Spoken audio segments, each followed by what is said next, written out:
Ellis Agency Insurance has been serving Panama City and Bay County for years. They offer a full line of affordable insurance coverage of all types. Many people are attracted to Ellis Agency Insurance because of their friendly, knowledgeable staff. Call independent agent Johnny Ellis for a true comparison of your personal or business insurance. Ellis Agency Insurance at the Old Cullen Insurance location, 1134 Harrison Avenue, across from Dandy Donuts in Delhi. Call 763-1627. It's here again, Toyota's national sales event. And this month at Panama City Toyota, you can get 1.99% APR plus 90 days until you make your first payment on the new Tundra. With its twin turbo engine and towing power, Tundra is ready to work hard and play even harder. Get style for miles in the all-new Camry, explore the great outdoors in a new RAV4, or discover the new totally redesigned Tacoma. See you soon at our national sales event. Offer expires September 3rd. For details, visit PanamaCityToyota.com.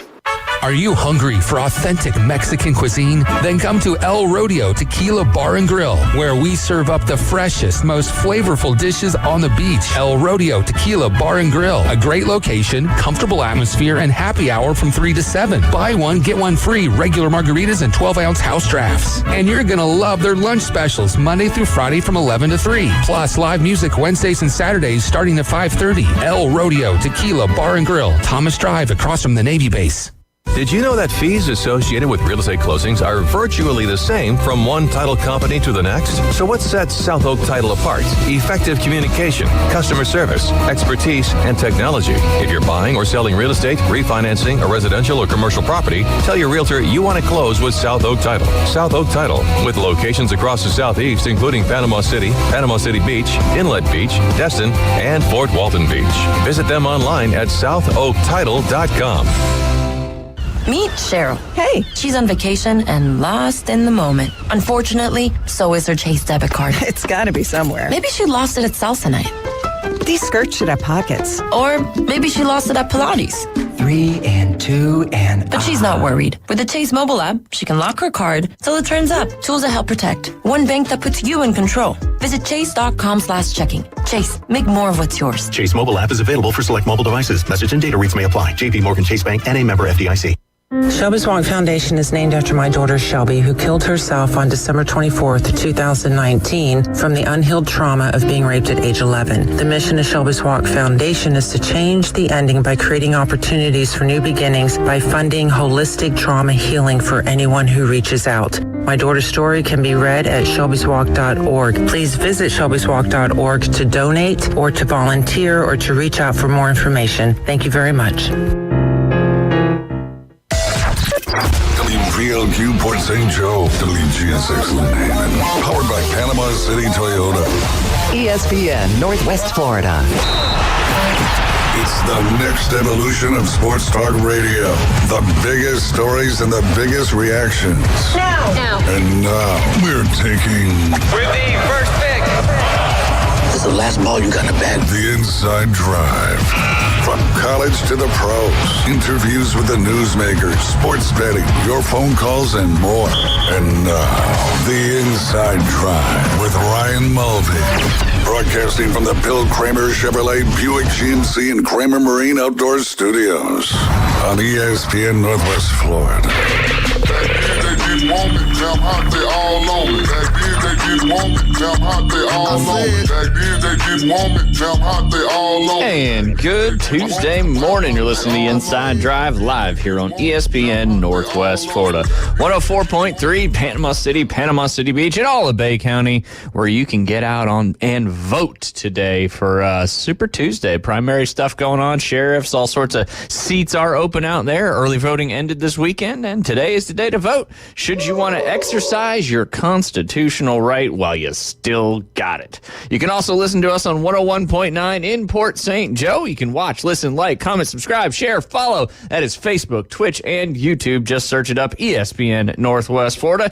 And as Jay always says, you can download the free mobile app inside the Google Play or the Apple Store. And really, all you got to do is search 104.3, and he found out that it'll show up on the first page of the search, in Apple anyway. We don't have have any proof of if that's in the Google Play Store or not. But you can search up that 104.3, and I'm sure it'll find you kind of in that same spot. You can also follow us on TikTok. That's inside.drive. And last but not least, you can head over to ESPNPC.com. Click that little KHS TV button. That'll get you ready for all the football action coming up this fall, starting this Saturday. So I looked that up yesterday, went to ESPNPC.com, and it says TV channel. It doesn't say KHS TV, but it's right there on the front screen.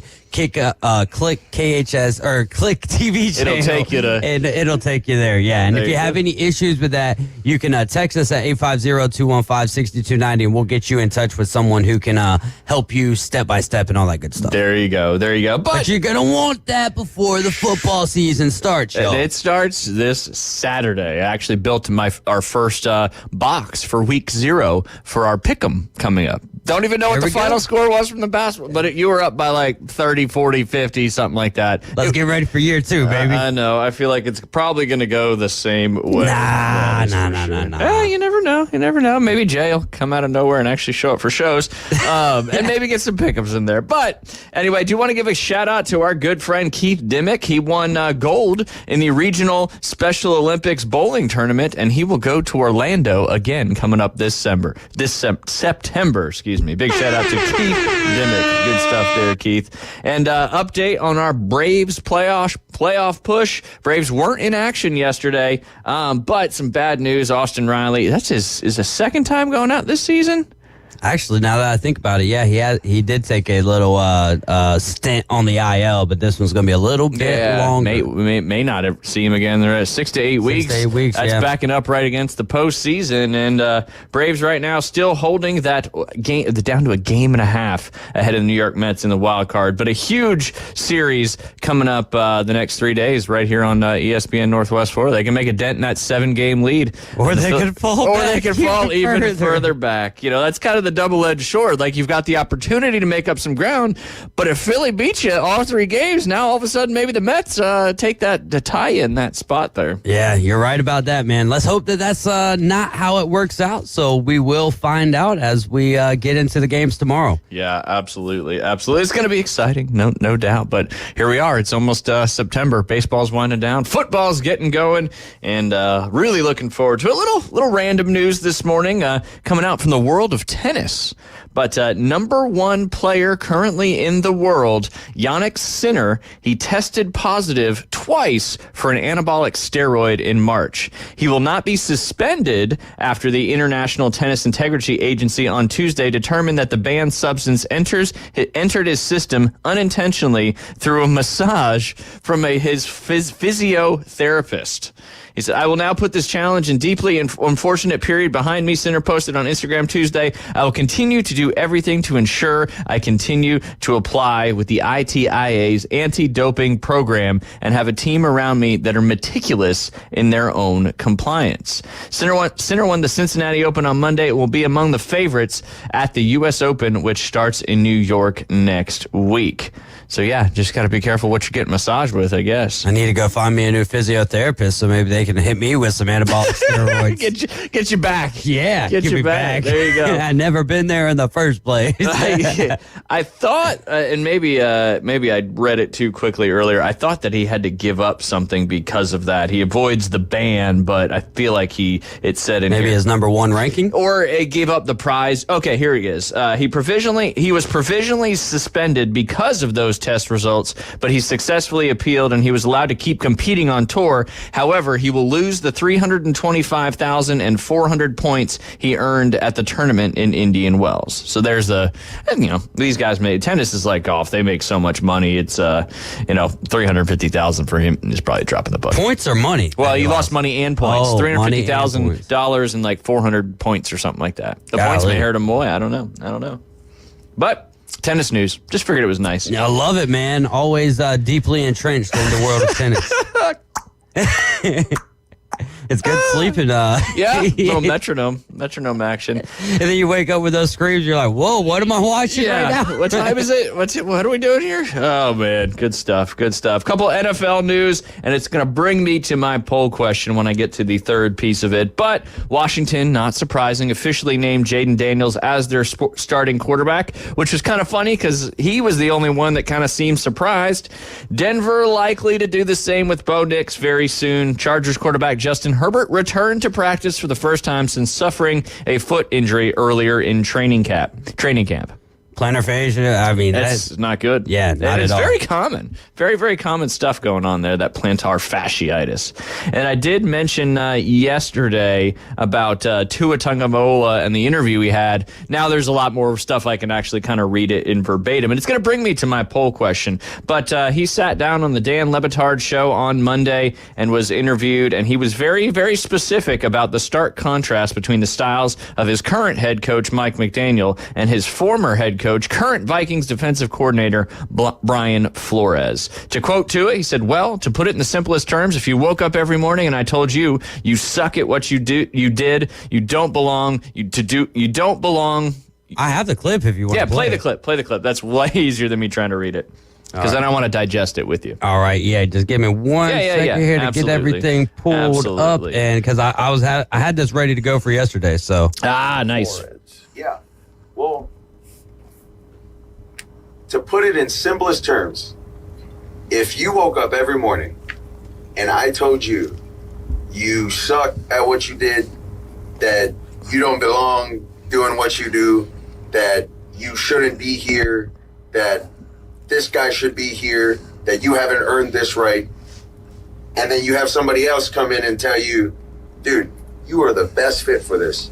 Like, you are accurate, you are the best whatever, you are this, you are that. Like, how would it make you feel listening to one or the other? You see what I'm saying? And then you hear it, regardless of what it is, the good or the bad. And you hear it more and more. You start to actually believe that.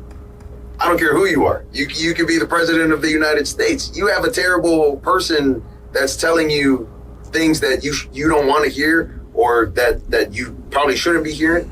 You're going to start to believe that about yourself. And so that's sort of like what ended up happening. And it was, it's basically been, 2 years of training that out of not just me, but, a couple of the guys as well that have been here since my rookie year all the way till now. All right, I'm going to take a step back on this because I think what Tua is saying is like, you don't want to hear that. You don't want to hear that. You don't want to hear it. It kind of ruins you. But I'm going to throw this out there. I feel like Brian Flores, more old school coaching style, Mike McDaniel, new school coaching style. Fair to say. And I don't think Brian Flores was trying to do anything to, and I'm speaking in opinion, but it's a radio show. That's what we do. I don't think Brian Flores was trying to do anything to kind of intentionally hurt Tua or hurt his confidence.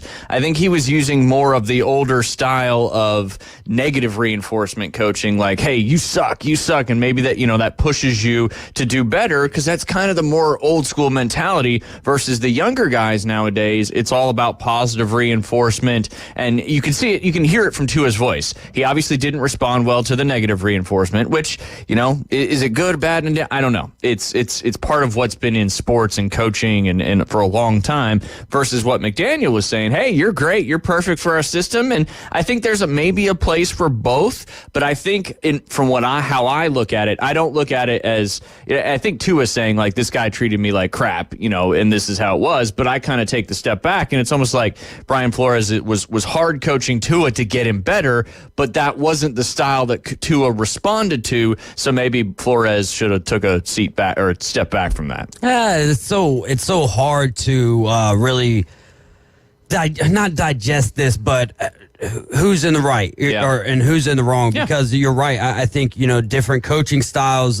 Flores primarily a defensive guy anyways. And so there is that, and the old school way that he goes about things, which is, in my opinion, fine, like, especially if the guys respond to it. Now there's the other side of it of did Brian Flores ever even want Tua in the first place? Yeah, Now, so is if he there an doesn't underlying theme? Yeah. Exactly. So if he doesn't want Tua and he's trying to sabotage him so that he can get the guy there that he wanted, or Brian Flores feels like, man, we missed out on Tom Brady and now I'm stuck here with this left-handed guy who's fragile. You know what I mean? And then at the end of the day, as a great leader, it doesn't matter what your leadership style is. Your job is to get the best out of your players. So if a guy isn't responding the way that you would hope that he is, then maybe you need to think about your approach to that style, at least with one particular player. And it's your quarterback, right? And if you want to be successful, you need to get the most out of your quarterback. So I don't really choose a side here. I do love how the ESPN media is running with Tua's calling Brian Flores a terrible person. He said terrible person one time in there, and he was saying if the president is being led, say you're the president and you're being led by a terrible person. He never called Brian Flores a terrible person right there. So that's kind of one of the things that stands out to me. I think this is what I'm waiting for is the response, hopefully not in a lawsuit from Brian Flores, like a verbal response from Brian Flores. Maybe he doesn't even take the time to respond to it because he's got other things to worry about over there. I believe he's still with Pittsburgh, and we'll see, But to me, it's a big story because it just happened, and this is something that kind of happened 2 years ago, or Tua's statement just happened. But it's I don't know. It's one of those speculation things, and good on Tua though for kind of saying something about it. Yeah. And I think that all things have worked out. And if you look at it, Tua Tagovailoa is still the quarterback of the Miami Dolphins, and Brian Flores is no longer a head coach. So there is that. Absolutely. It kind of brings me to the poll question, and this could be for, all of our listeners. What do you respond better to? Hard, negative reinforcement coaching or positive reinforcement coaching? So I guess you could just say negative or positive, however you want to word it there, David. But yeah, I mean, it's one of those things. I don't think Brian Flores will respond. If he does, it's going to get taken out of context regardless, kind of like what you said, David, there about the media saying Tua is, calling Brian Flores a terrible person. But if you listen to the actual thing and get the sentiment from it, it's certainly not the case. So, I think, the more we kind of progress in society, it seems like the positive reinforcement is kind of the way to go. But it's also the job of the head coach, like David said, to, identify how to get the best out of each of your players. And, it's your responsibility to understand. I mean, even in, youth sports, high school sports, whatever it may be, it's your responsibility to know what your players respond to in different styles. And, I think that doesn't get skipped when you go to the top level of football. Yeah, and you're right. In today's world, positive reinforcement is kind of the way to go, and people can say it's because they're soft or whatever, and to some extent that may be there may be some truth to that. However, there is a reality of, all right, so you beat people down, and yes, they may want to come back and be stronger, but guess what? The reality of that happens. Now, that person, in order to try to get the best out of other people or thinking they're getting the best, they beat people down. And the thing is yes, in that moment, you might be getting the best out of them, but when they go home and they're sitting there by themselves, they think about those things. And so there's that fine line. I think that you've got to walk the middle of it, because I would say reality reinforcement would be the best. Tell people how it is. Don't just it's not always happy-go-lucky, but it's all, sometimes you do got to be hard on people. Yeah. You've got to find that reality, at least for me, because I know sometimes, man, positive reinforcement for me isn't the best way. I remember back in the day, if mom was like, man, you did such a good job, the next day I would find some way to screw up. You know what I mean? But then there was other coaches who, negative reinforcement to an extent would help, because it's man, I'm going to prove you wrong, you know? And that's one of the ways that I've always kind of if you tell me I can't do it, I'm going to do it. If you tell me I can do it, then it's all right, well, I mean, I'm pretty much a confident person as it is, you know what I mean? So, and each individual is different, man. And that's kind of the beauty of life and trying to walk those fine lines. Yeah, no doubt. And that's kind of how I took the initial thing is he's telling him he can't do it. And that gets some people, that's the motivation they need to do it. But if I was Brian Flores, I get on the phone with Nick Saban. Yeah. You see what I'm saying? Yeah, find out what made him tick. Yeah. Because you got the best out of Tua over there. Clearly. And so I'm talking to him. him. I'm talking to his OC. I'm going to his high school coach. I'm talking to his dad. Like, what is the best way to get the most out of my quarterback? Because, the people who think my way or the highway, those are normally the people. Hey, sometimes, and sometimes they do a great job, for a little while. And then, but you normally tick a lot of people off. And I would rather be in a good environment, like in a healthy environment to some extent. You know what I'm saying? Yeah. Like where everyone is at least not walking on eggshells than being in an environment where it's just like you never know how the day is going to go. Yes, which is not a good way to approach things, no doubt about that. But yeah, it's also tough too, because especially as you get, in the college level and even the high school level now, where you can get paid and stuff like that. But NIL stuff, if you piss off the wrong player, they can just go somewhere else. So it's the coaches really have to be on their toes. And if we get a chance today, we're going to talk about some of the college Division I basketball NIL stuff. Don't know if we're going to make it today, but yeah, we got Doc A coming up at 11:20. Brad Law from Auburn Sports Network coming up at 12:20. I did want to mention real quick and get your thoughts too. It's another coach's comments, and it's Oklahoma State's Mike Gundy wants players' agents to stop asking for more money. The Oklahoma State head coach spoke at the Big 12 Media Day and was very, very opinionated, so to speak, but very direct as well in what the agents for these players need to do. He was quoted, "The business side of what we do now is we have to have those conversations with them." Gundy told reporters, "Tell your agents to quit calling us and asking for more money. It's non-negotiable now. Start again in December." He continued by saying that it's just about performance on the field at this point. "I told the players there's no negotiating now," Gundy said. "The portal's over. All negotiations are history. Now we're just playing football, just coaching and playing football."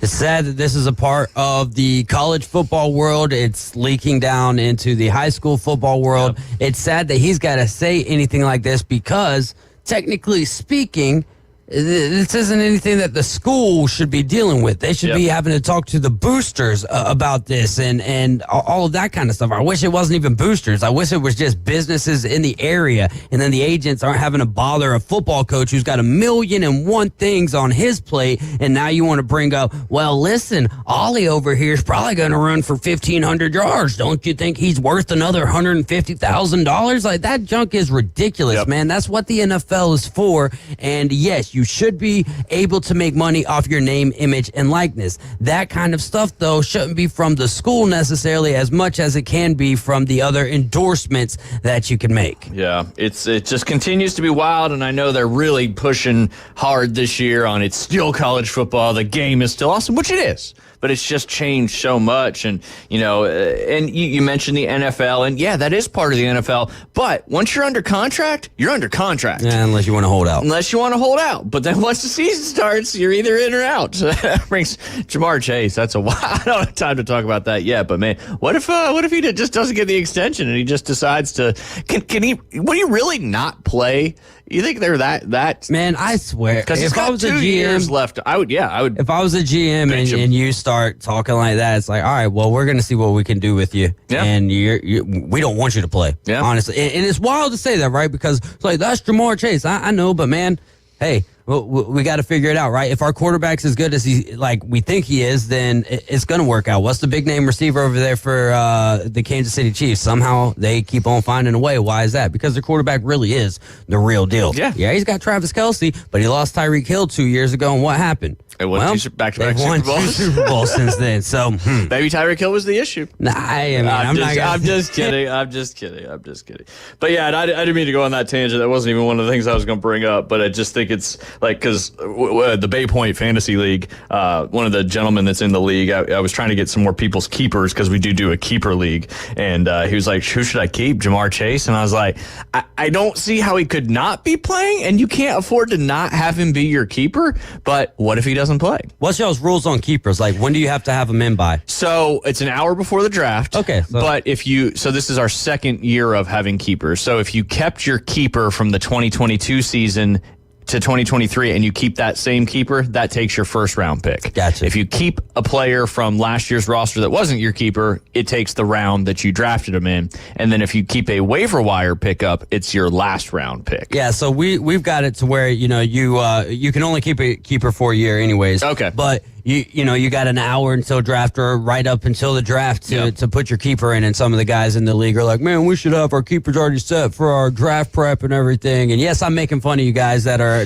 Somebody said that to me this morning. It's like, man, dude, if you're preparing that hard for the draft, like, you better win the league. You better win the league. You know what I mean? And not saying how can you really prepare that in because depth? You don't know what other people are drafting. Exactly. So my goodness, unless you got my draft board right in front of you, you ain't gonna know anyway. That's it. All right, we gotta go ahead and take a quick break. You listen to the Inside Drive. We'll be right back with Doc A.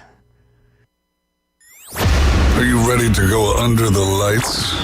Mosley Dolphin football is back. Wide open down the sideline. ESPN Northwest Florida brings you live play-by-play coverage all season long. With David Hayes. Touchdown, Mosley Dolphin. And Kyle Wright. You take the top off the defense, and the interception turns into points for the Mosley offense. Exclusively on ESPN Northwest Florida. Good morning. This is Joanna with your weather forecast from ESPN Northwest Florida on this Tuesday. Sunny this afternoon and evening with a wind at 10 miles per hour out of the west and a high of 90. Tonight, look for clear skies with a temperature near 77. Tomorrow, a high around 90 and sunshine throughout the day with possible thunderstorms in the evening. Thursday, hot with a high of 88 and possible thunderstorms. This weather forecast is sponsored by Mid-South Lumber, the best little lumber yard in Panama City. Thank you for listening to ESPN Northwest Florida. Rely on it. Take control of your adventure and discover the new Kia at Bill Bird Kia. Our SUV family is built for all-in adventures and endless possibilities. Whether you're traveling on the highways or off-road, you'll do it with grace and grit. Now offering 1.9% APR for up to 48 months on the purchase of a new 2024 Kia Sorento or a new 2024 Kia Sportage. You'll get the perfect balance of comfort, safety, and technology.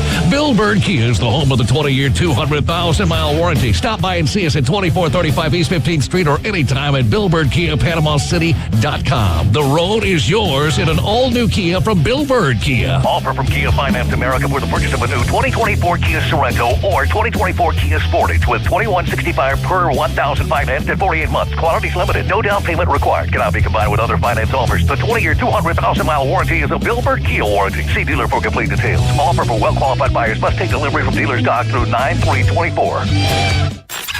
Now, it's time for your Atlanta Braves morning update. Presented by Tidal Wave Auto Spa. Get clean car happy at any of the 250-plus Tidal Wave Auto Spa locations today. Braves back home, getting set for a showdown with the first-place Phillies. I'm Kevin McAlpin, and your Braves Radio Network morning update's coming up next. Tickets for the Braves 2024 season are going fast. This season is jam-packed with great matchups. Get your tickets at Braves.com/tickets.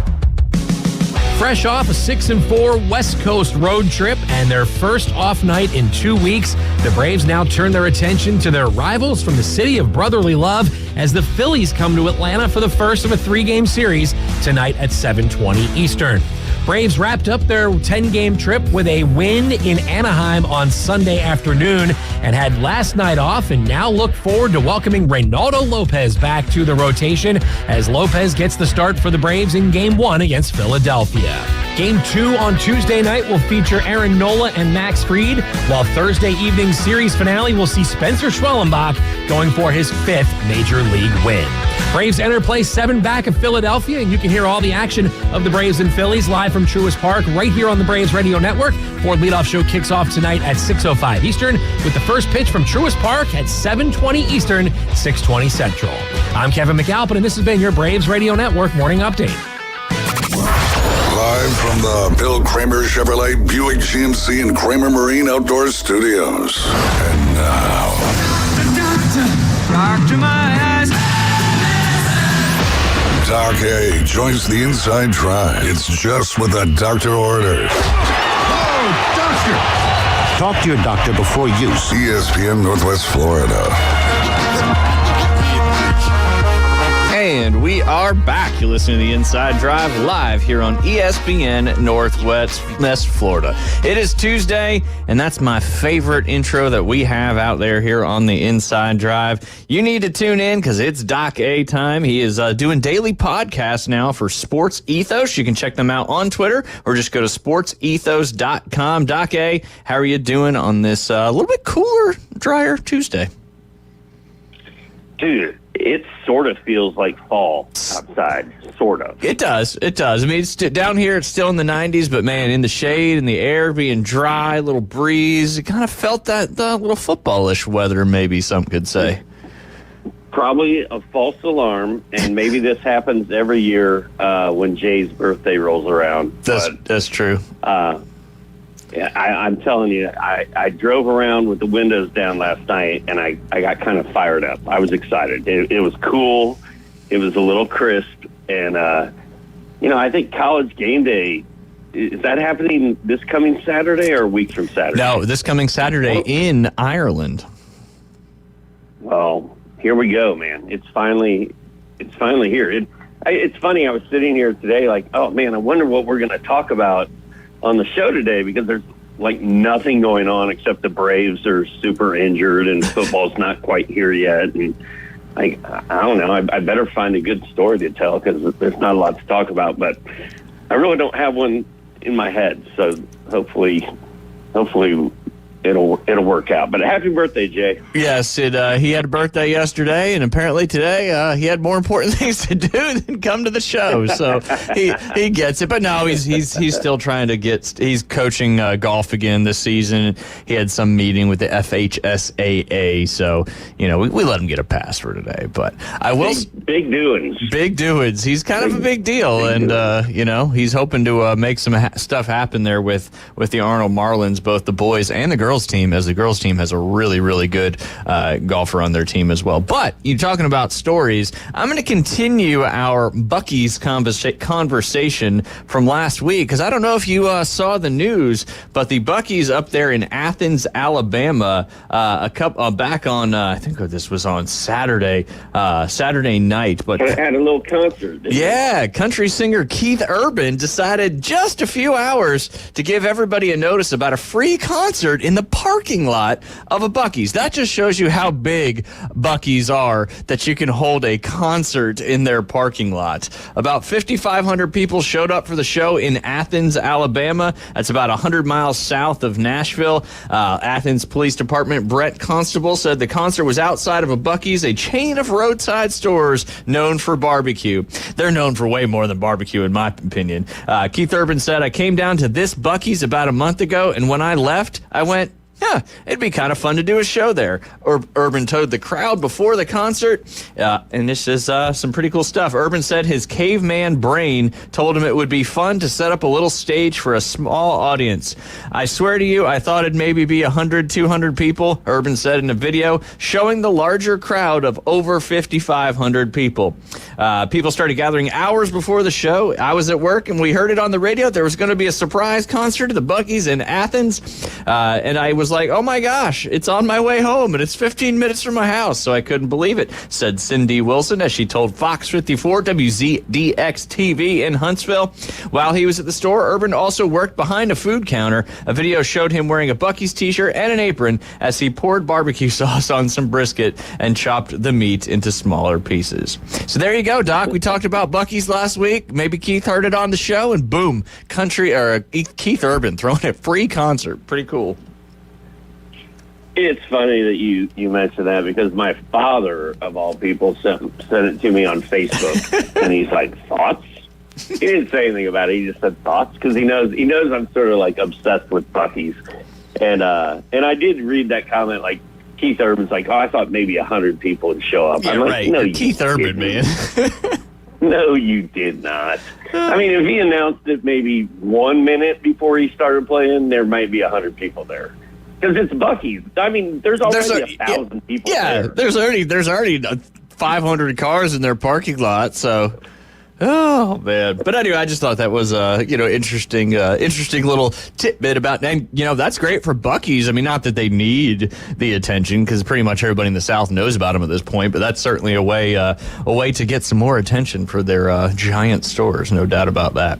Did you see the video of him pouring the barbecue sauce on the brisket? I did not.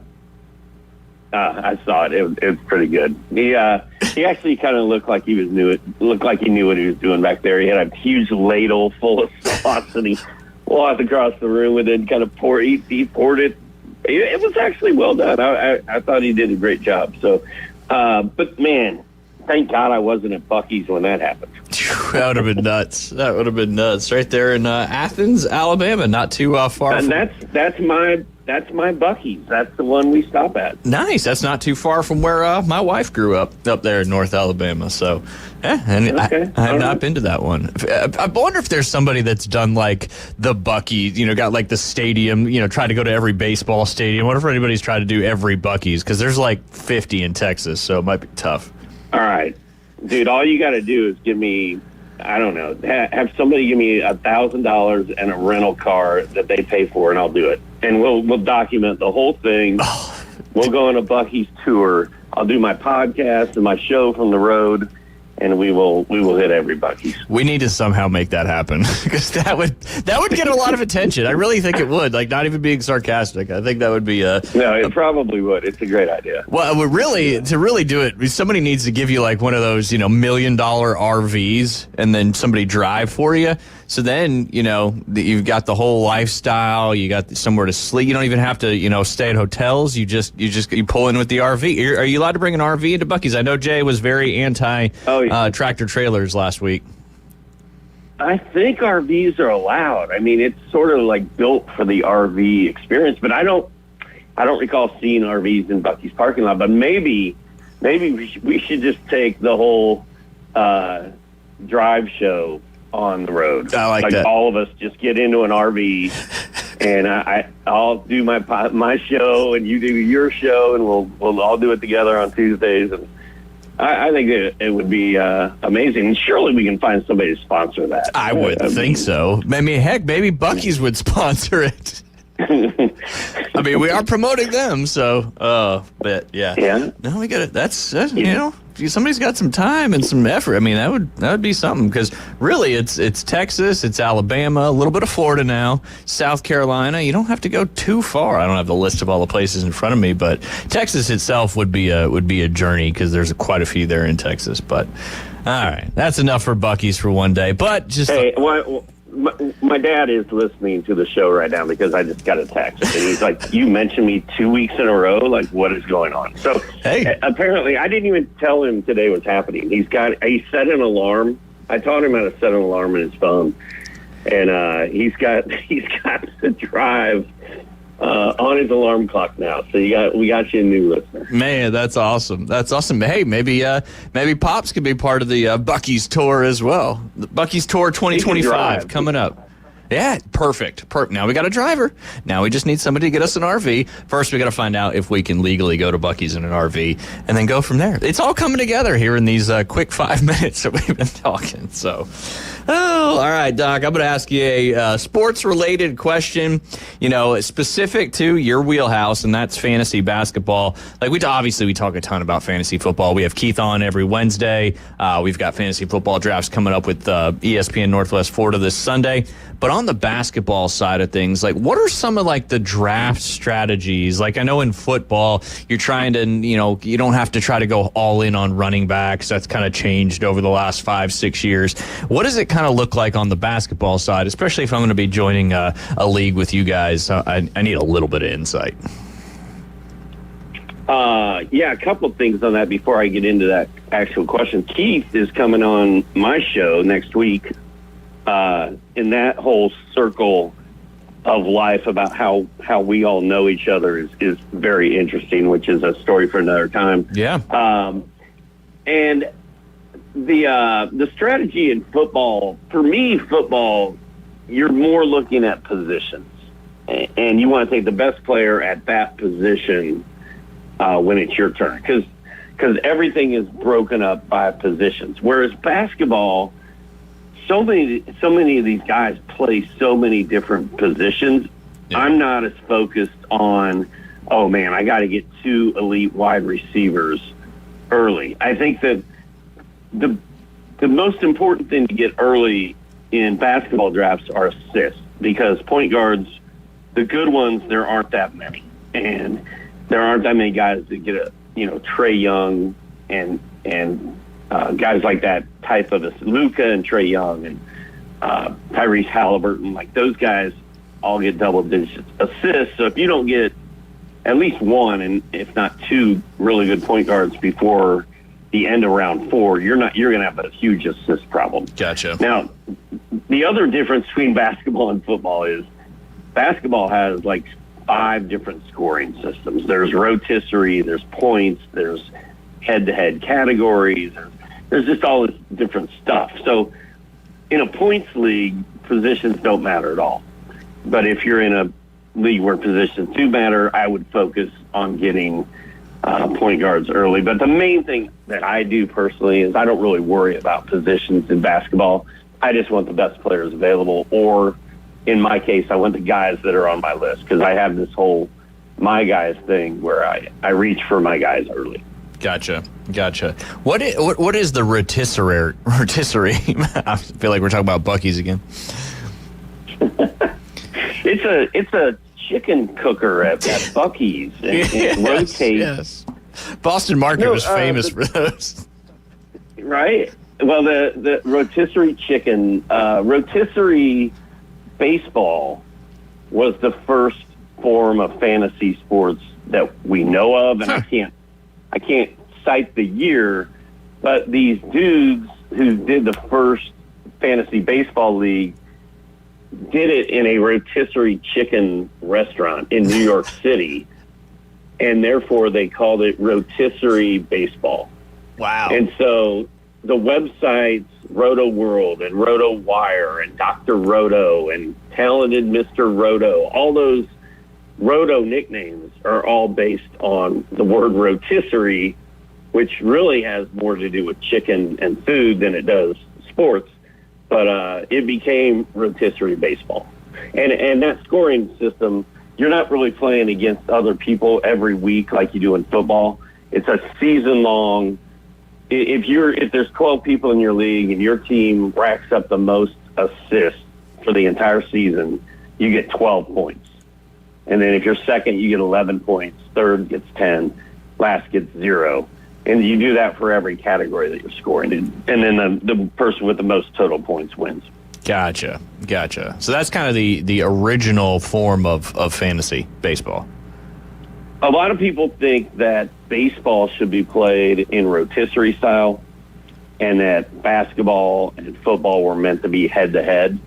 And I agree wholeheartedly with those people. Baseball is a little bit more fun to me if it's played rotisserie, where you lose some of the fun because you're not able to talk trash and play somebody head-to-head every week. But it's just a more fair way of scoring baseball, whereas basketball and football, you want the matchup against your buddy and be able to talk junk all week. Definitely. So you kind of create so what is the league that me and Jay will be participating in? What kind of scoring is that?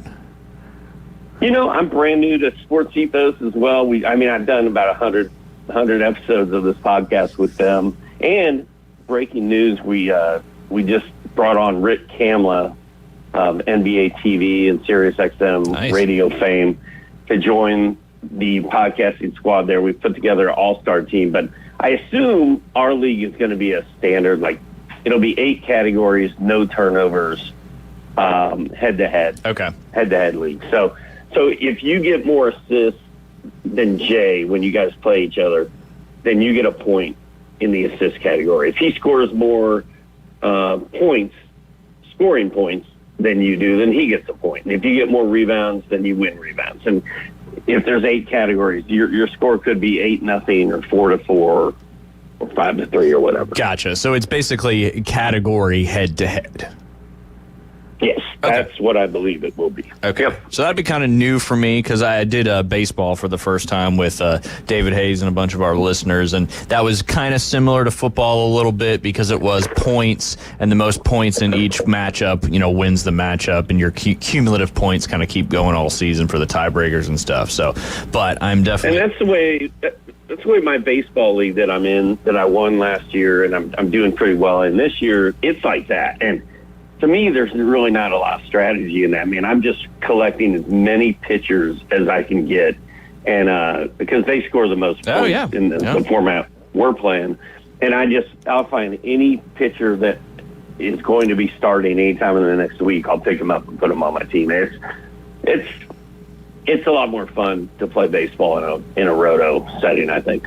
Gotcha. I can see where that would be. Yeah, kind of more strategy, so to speak, in that one. Doc, that was a super quick segment, but, when we get on those Buc-ee's tangents, it's one of those things. And hopefully your dad enjoyed listening, and hopefully he does it again next Tuesday. And I'm going to go to work on the Buc-ee's tour. Don't know when we're going to be able to do it yet. I've got, a lot of stuff going on with kids and sports, but that sounds like a good time, and that would be fun if we can kind of continue some stuff going. But we appreciate you as always. Have a great week, and we look forward to talking to you next week after college football gets started.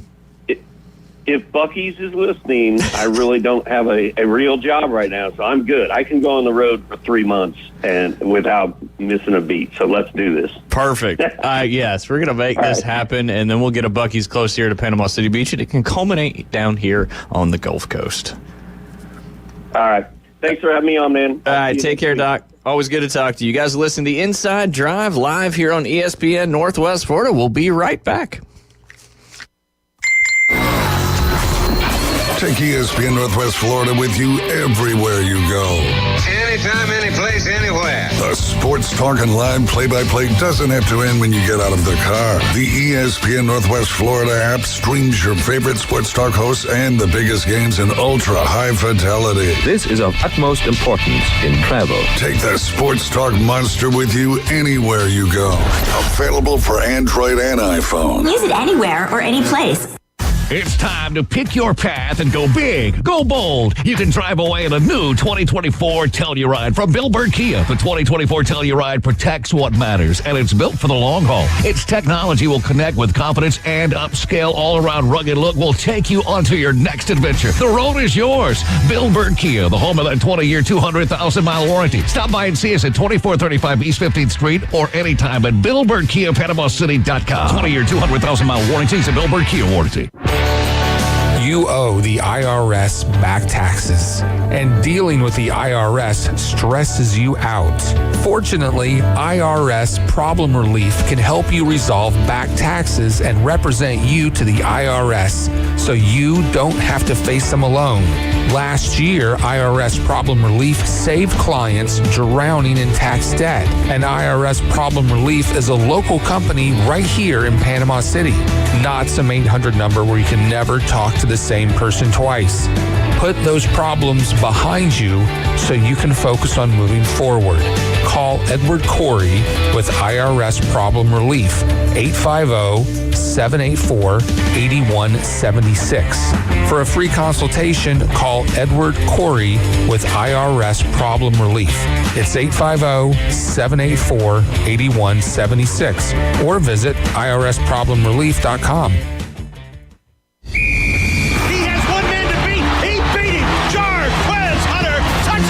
Kickoff on the Plains is coming. 15-10, Ford to the end zone. Touchdown, Peyton Ford. Auburn football returns August 31st. The kick is on the way. The season is underway. Only on your home for the Tigers. Auburn fans, we're bringing you every single game this season on the exclusive home for the Auburn Tigers on the Gulf Coast. ESPN Northwest Florida, War Eagle. The locals love it.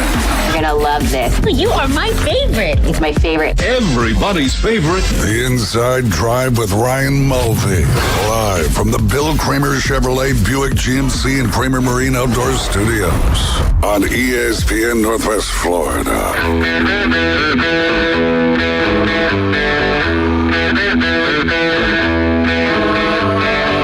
And welcome back. for your home of the Mosley Dolphins right here on 104.3 ESPN Northwest Florida. All right, I mentioned it I think it was in the first segment, talking about CBS just dropped a poll yesterday of 100-plus coaches on the state of NIL in Division I men's college basketball, very specifically. Sounds very, very stressful what's going on right now. Kind of a summary of what this poll led to. 77% of coaches say they've been asked for $1 million plus for a player. The highest ask among those polled was $5 million for a player. One coach said a mid-major player averaging 5 points per game wanted $400,000. Generally, the floor has been raised across the board. The same player who got $50,000 a few years ago is now getting $200,000. And a player who got $200,000 a few years ago is probably asking for a few million now and nearly getting it. Is this sustainable in college basketball specifically? Repeat the question.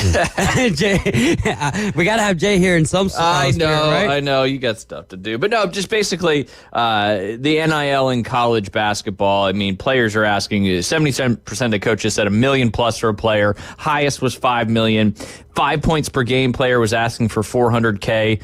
Several years ago, $500K is now getting $200K. $200K several years ago is now getting $1 million. And, coaches are trying to figure it out. Is it sustainable in college basketball like it obviously is in college football? I mean, everything's going up, isn't it? Absolutely. Outside of like regular people's pay. Yeah. Yeah. No doubt. No doubt. Oh, my goodness, man. I need to go back in time and be a much better athlete. I need to go back in time and be a doctor or something, like not love sports as much, man. I think that would have been really good for my for my pocketbook. But at the end of the day, doing what you love, is a lot better than... Can't put a price tag on that. Exactly. I think it is somewhat sustainable. It's just going to keep on going up as long as people are willing to pay. But at some point, this is going to crash, right? Yeah, and because of all of the money, like go to the NFL right now. I just read that if you subscribe for a Sunday ticket on Apple TV, it's $679. If you want the Red Zone version of that, $749. Now on YouTube TV, you can get it for $349, but you're also paying the $80 a month for YouTube TV at that. So you can kind of add that up. However, it works out. $8-9 a month, something like that. I'm not entirely sure. I don't know that. Not entirely sure on all of that goes. That's why you got KHS TV. ESPNPC.com. That's right. But those things keep on going up and up and up, and now you're essentially pricing out your most loyal fans because a lot of sports fans out there can't afford all of this. It's like, okay, now you got to get ESPN Plus, you've got to have this, you got to have, you can only read premium articles if you got that. They're eventually going to price themselves out, and I hate to say it, I don't know if it happens necessarily in our lifetime, but sports is going to crash because of the greed. Yep. I would like to think so.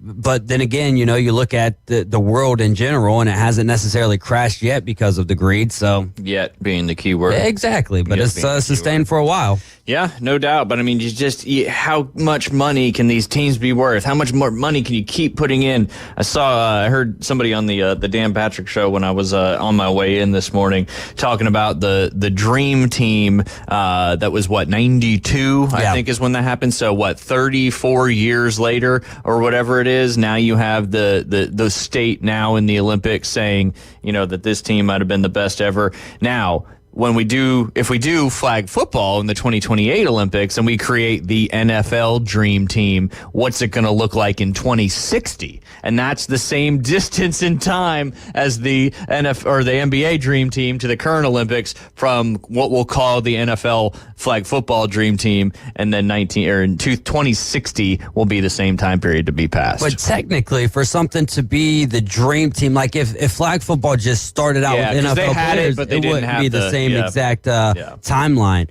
if you will. So, and I really like what's that kid's name, Duchette or whatever, Duchette. I really like the more that I think about it is, and he never said they shouldn't be allowed to play. No. It's just in name only, you shouldn't get on just because your name is Joe Burrow. Patrick Mahomes is going to be 33 years old by the time that the Olympics come around. You've got to have fast twitch. You got to be very because he's mobile. what, 22, 23, something like that. He's a younger guy, I think. The quarterback, somewhere around there. He won in 2022. They had the World Games in Birmingham. They won gold. The next year they had like the Olympic or the American Games.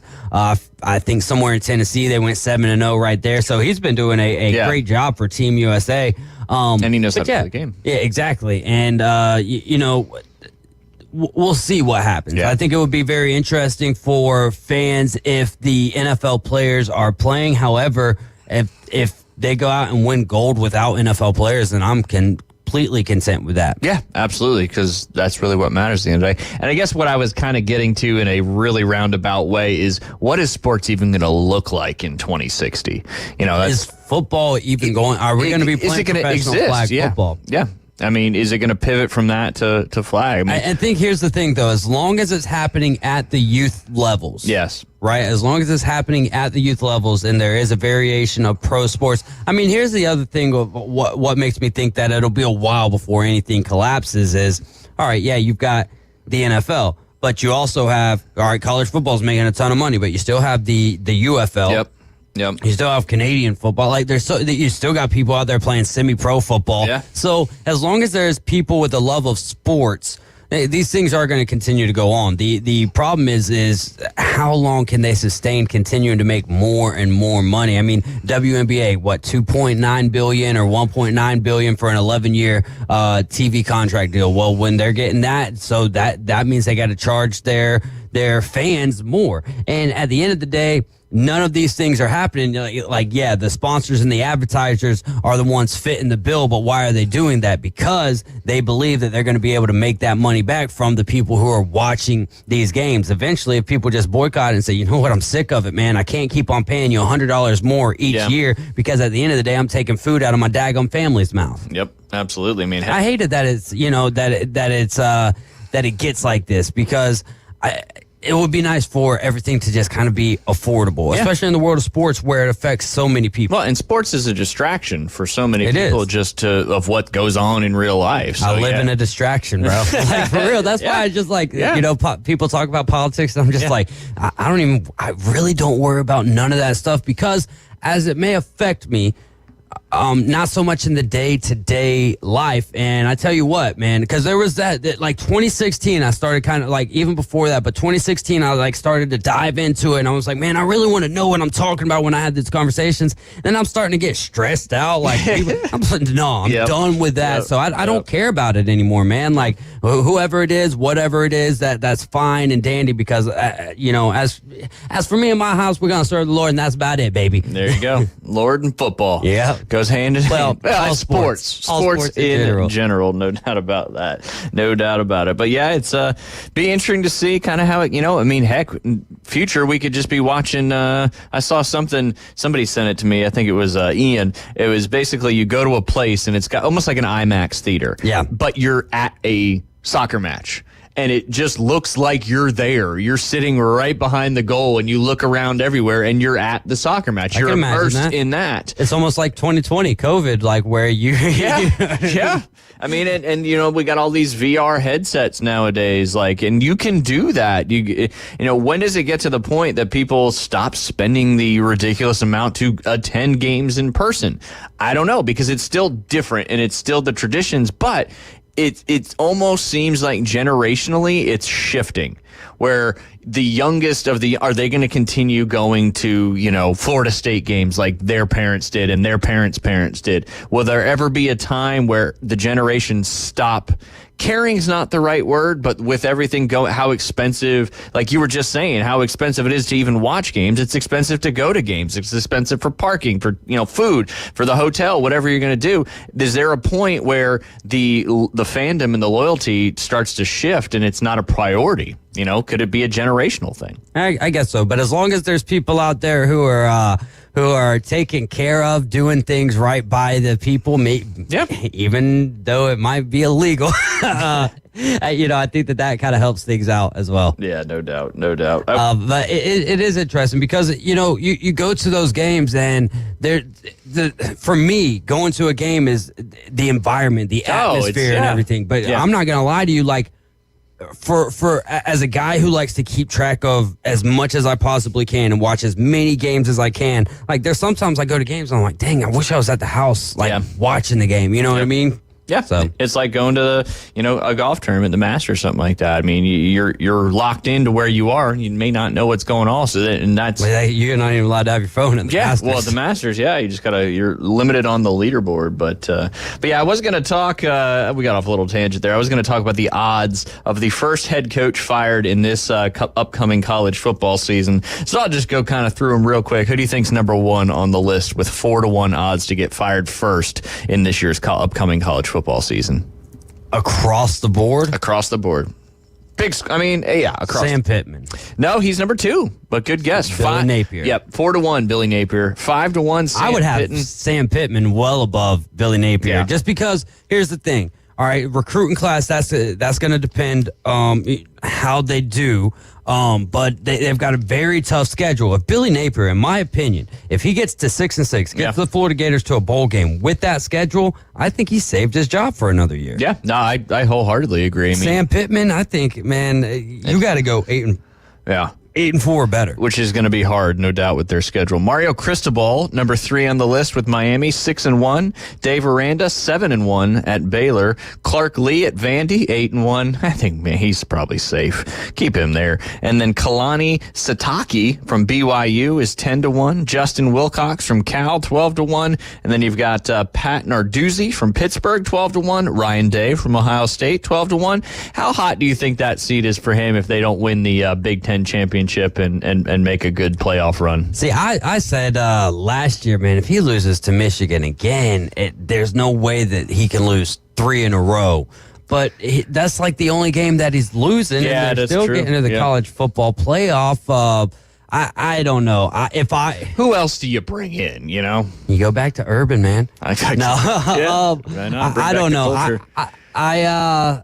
Man, if they lose to Michigan, though, I think you got to let them go and try to move in another direction. This is a whole different Michigan year, too. Like, losing to Michigan last year and the year before, okay. Yeah. Michigan returned all their starters from 2 years ago to last year. This year, they've lost so much. Still a great defense, but just lost a lot of people on offense. So I think I would say if they lose to Michigan again this year, they might be looking in a different direction up there in Columbus.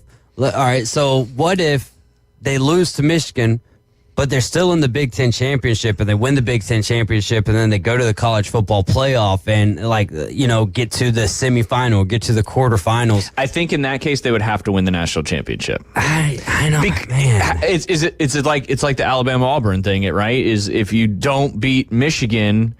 But if you beat Michigan and win the if you lose to Michigan and then win the national championship, I think you're okay.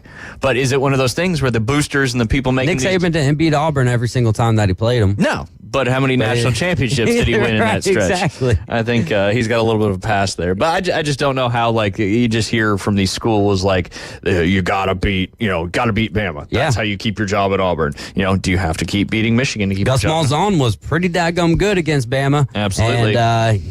And Gus Bus had to go. Yep. Now he's down there in the Big 12. So I don't know. I agree with you though that I think you lose to Michigan this year, and if you don't make at least win one game into the college football playoff, then you're okay.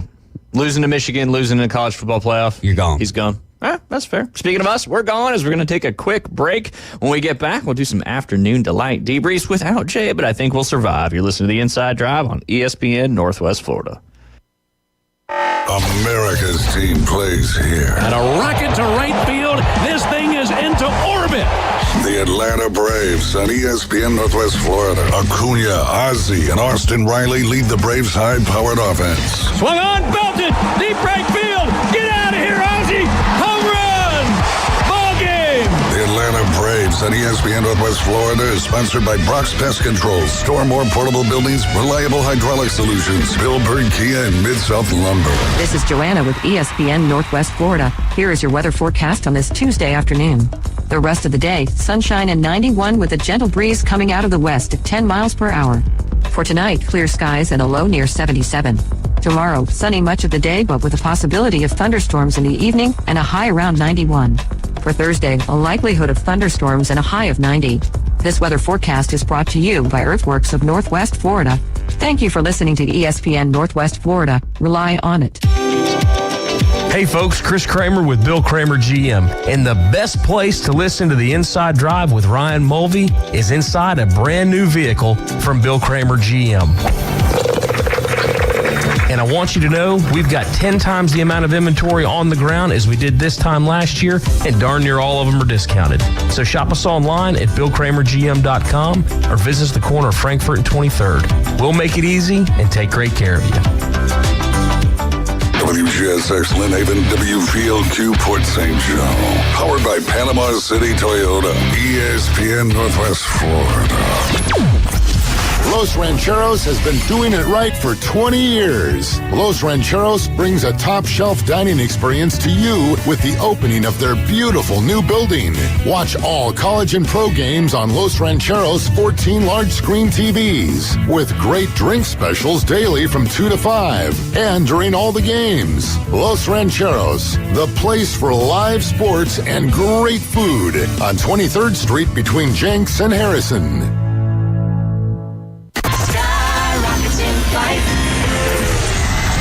And now, the afternoon delight debrief with the three degenerates from the Inside Drive. Live from the Bill Kramer Chevrolet Buick GMC and Kramer Marine and Outdoor Studios. Afternoon delight. ESPN Northwest Florida. Sky rockets in flight. Afternoon delight. And we are back. You're listening to the Inside Drive live here on ESPN Northwest Florida. The official station for the Atlanta Braves here on the Gulf Coast as they try to make a playoff push here for the final, month and a couple weeks of the regular season. That kicks off with a 3-game stretch at home against the Philadelphia Phillies right here on ESPN Northwest Florida. As always, you can watch, like, listen, comment, subscribe, share, and follow. That's Facebook, Twitch, and YouTube. Just search it up, ESPN Northwest Florida. Download our free mobile app inside the Google Play or Apple Store. That one you do need to search 104.3, but as Jay told us, all you gotta do is put in 104.3 and you'll find it on there. Not sure about the Google Play Store. I'm assuming it's probably the same. If we have a listener that just wants to type in 104.3 and see if it comes up on the first page without having to scroll, then we know it's both. I know that it comes up on the Google. I Googled it and it was the second one to pop up. Oh, so it's even higher up on the Google Play Store. I'm sure that this computer right here gets a lot of 104.3s just because all of our spreadsheets and everything that I've got up. So absolutely. But hey, it's right there. And of course, check out our website. That's ESPNPC.com. You can click on the TV channel logo. As David mentioned, that'll take you to KHS TV, $40 a month. All the sports you could possibly want to watch. If you got any issues getting signed up, you can let us know. We'll help you get through that. Also want to give a huge shout out to our studio sponsor. That's Bill Kramer GM and Kramer Marine and Outdoor, right there at the corner of Frankfurt and 23rd Street, the mecca of boat and car dealerships. Lots of new vehicles need to come in, so those 24s need to go out. Great incentives on the 24s, great rates. They need to go. Used cars values still super high, so if you're looking to make a move, maybe you're looking to get a tax write-off in 2024, so you can write that vehicle amount off as long as it's over 6,000 pounds, and there are lots of GM vehicles over that 6,000 pound threshold. And then, of course, you can check out Kramer Marine and Outdoor. They're a Yamaha outboard full-line dealer, 2 Yamaha Master Certified mechanics on staff. They sell Seabourn, Spider, Sundance, and Skeeter. Check out all of that new and used inventory at KramerMarineandOutdoor.com. They also have their mobile service. They'll come to you to get your boat back out on the water ASAP. All right, David Hayes, you ready for a fun one? I'm ready. I'm ready. Anyway, this is from the Florida Man Instagram account. Came across this one, and there's a couple comments that kind of lead to the story. So it's a picture of a lady. She was arrested. The name pictured is Crystal Metheny. So, all right. So one person comments, "My drag persona." The next person comments, "Welcome to the stage," as a lot of us would say that. And then the actual person doing it said, "So this sounded fake, and I Googled it, and she's a real person in Florida, and rather amazingly, her arrest was not drug related." Do you know what her arrest was for? You're never gonna guess. Never, ever, ever gonna guess. This is Florida. This is a Florida man story. Crystal Metheny. She is a real person. And we're guessing what she got charged with. It was not drug related, or what she did to get arrested. Indecent exposure. Nope, that would make too much sense.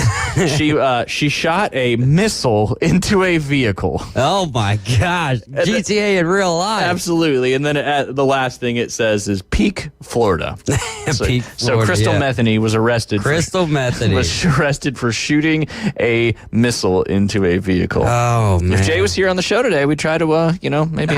The love connection. That's it. She'll be our first one on the show. Oh no. Crystal Metheny. She'd have to change it to Crystal Henley. Yeah. Crystal Metheny Henley. Yeah, there you go. Hyphenated. Absolutely. Crystal Metheny Henley. Jay, we're setting you up because you're not here today. You're just going to have to deal with it. Here's another little fun one from Hideki Matsuyama. It's sports related, but that's okay. In the last 2 weeks, Hideki Matsuyama has won a bronze medal at the Olympics, got robbed in an airport, changed caddies, switched out putters after the 54-hole lead, and then won a PGA Tour event. That is some crazy stuff for old Hideki over the last few weeks. Got another one here. It does have to do with an NFL player, but the title of this is actually from the Athletic. Former NFL offensive tackle Gosder Cherilus was arrested after allegedly urinating on a passenger during flight. I guess they let R. Kelly out of the clink. Former offensive lineman Gosder Chris. Oh, yeah. Do you know that name? No. I don't know how to pronounce it. Yeah, say it and I'll try it. Gosder Cherilus. Cherilus sounds good. Was arrested Sunday night after he allegedly urinated on another passenger during a cross-Atlantic flight, according to multiple reports. Cherilus, 40, pleaded not guilty to interfering with the operation of an aircraft, disorderly conduct, and resisting arrest at his arraignment Monday in an East Boston district courts. According to reports, he was released on a $2,500 bond. Cherilus declined to comment to reporters. He apologized in a statement posted to X on Monday. The flight was unexpectedly delayed for 4 hours, and it did not take off until 12:30 a.m. In preparation for an unexpected overnight flight, I took sleeping medicine that I do not normally use, which resulted in behavior not representative of my character. And I would like to apologize for to the passengers and flight crew. That's pretty bad, though.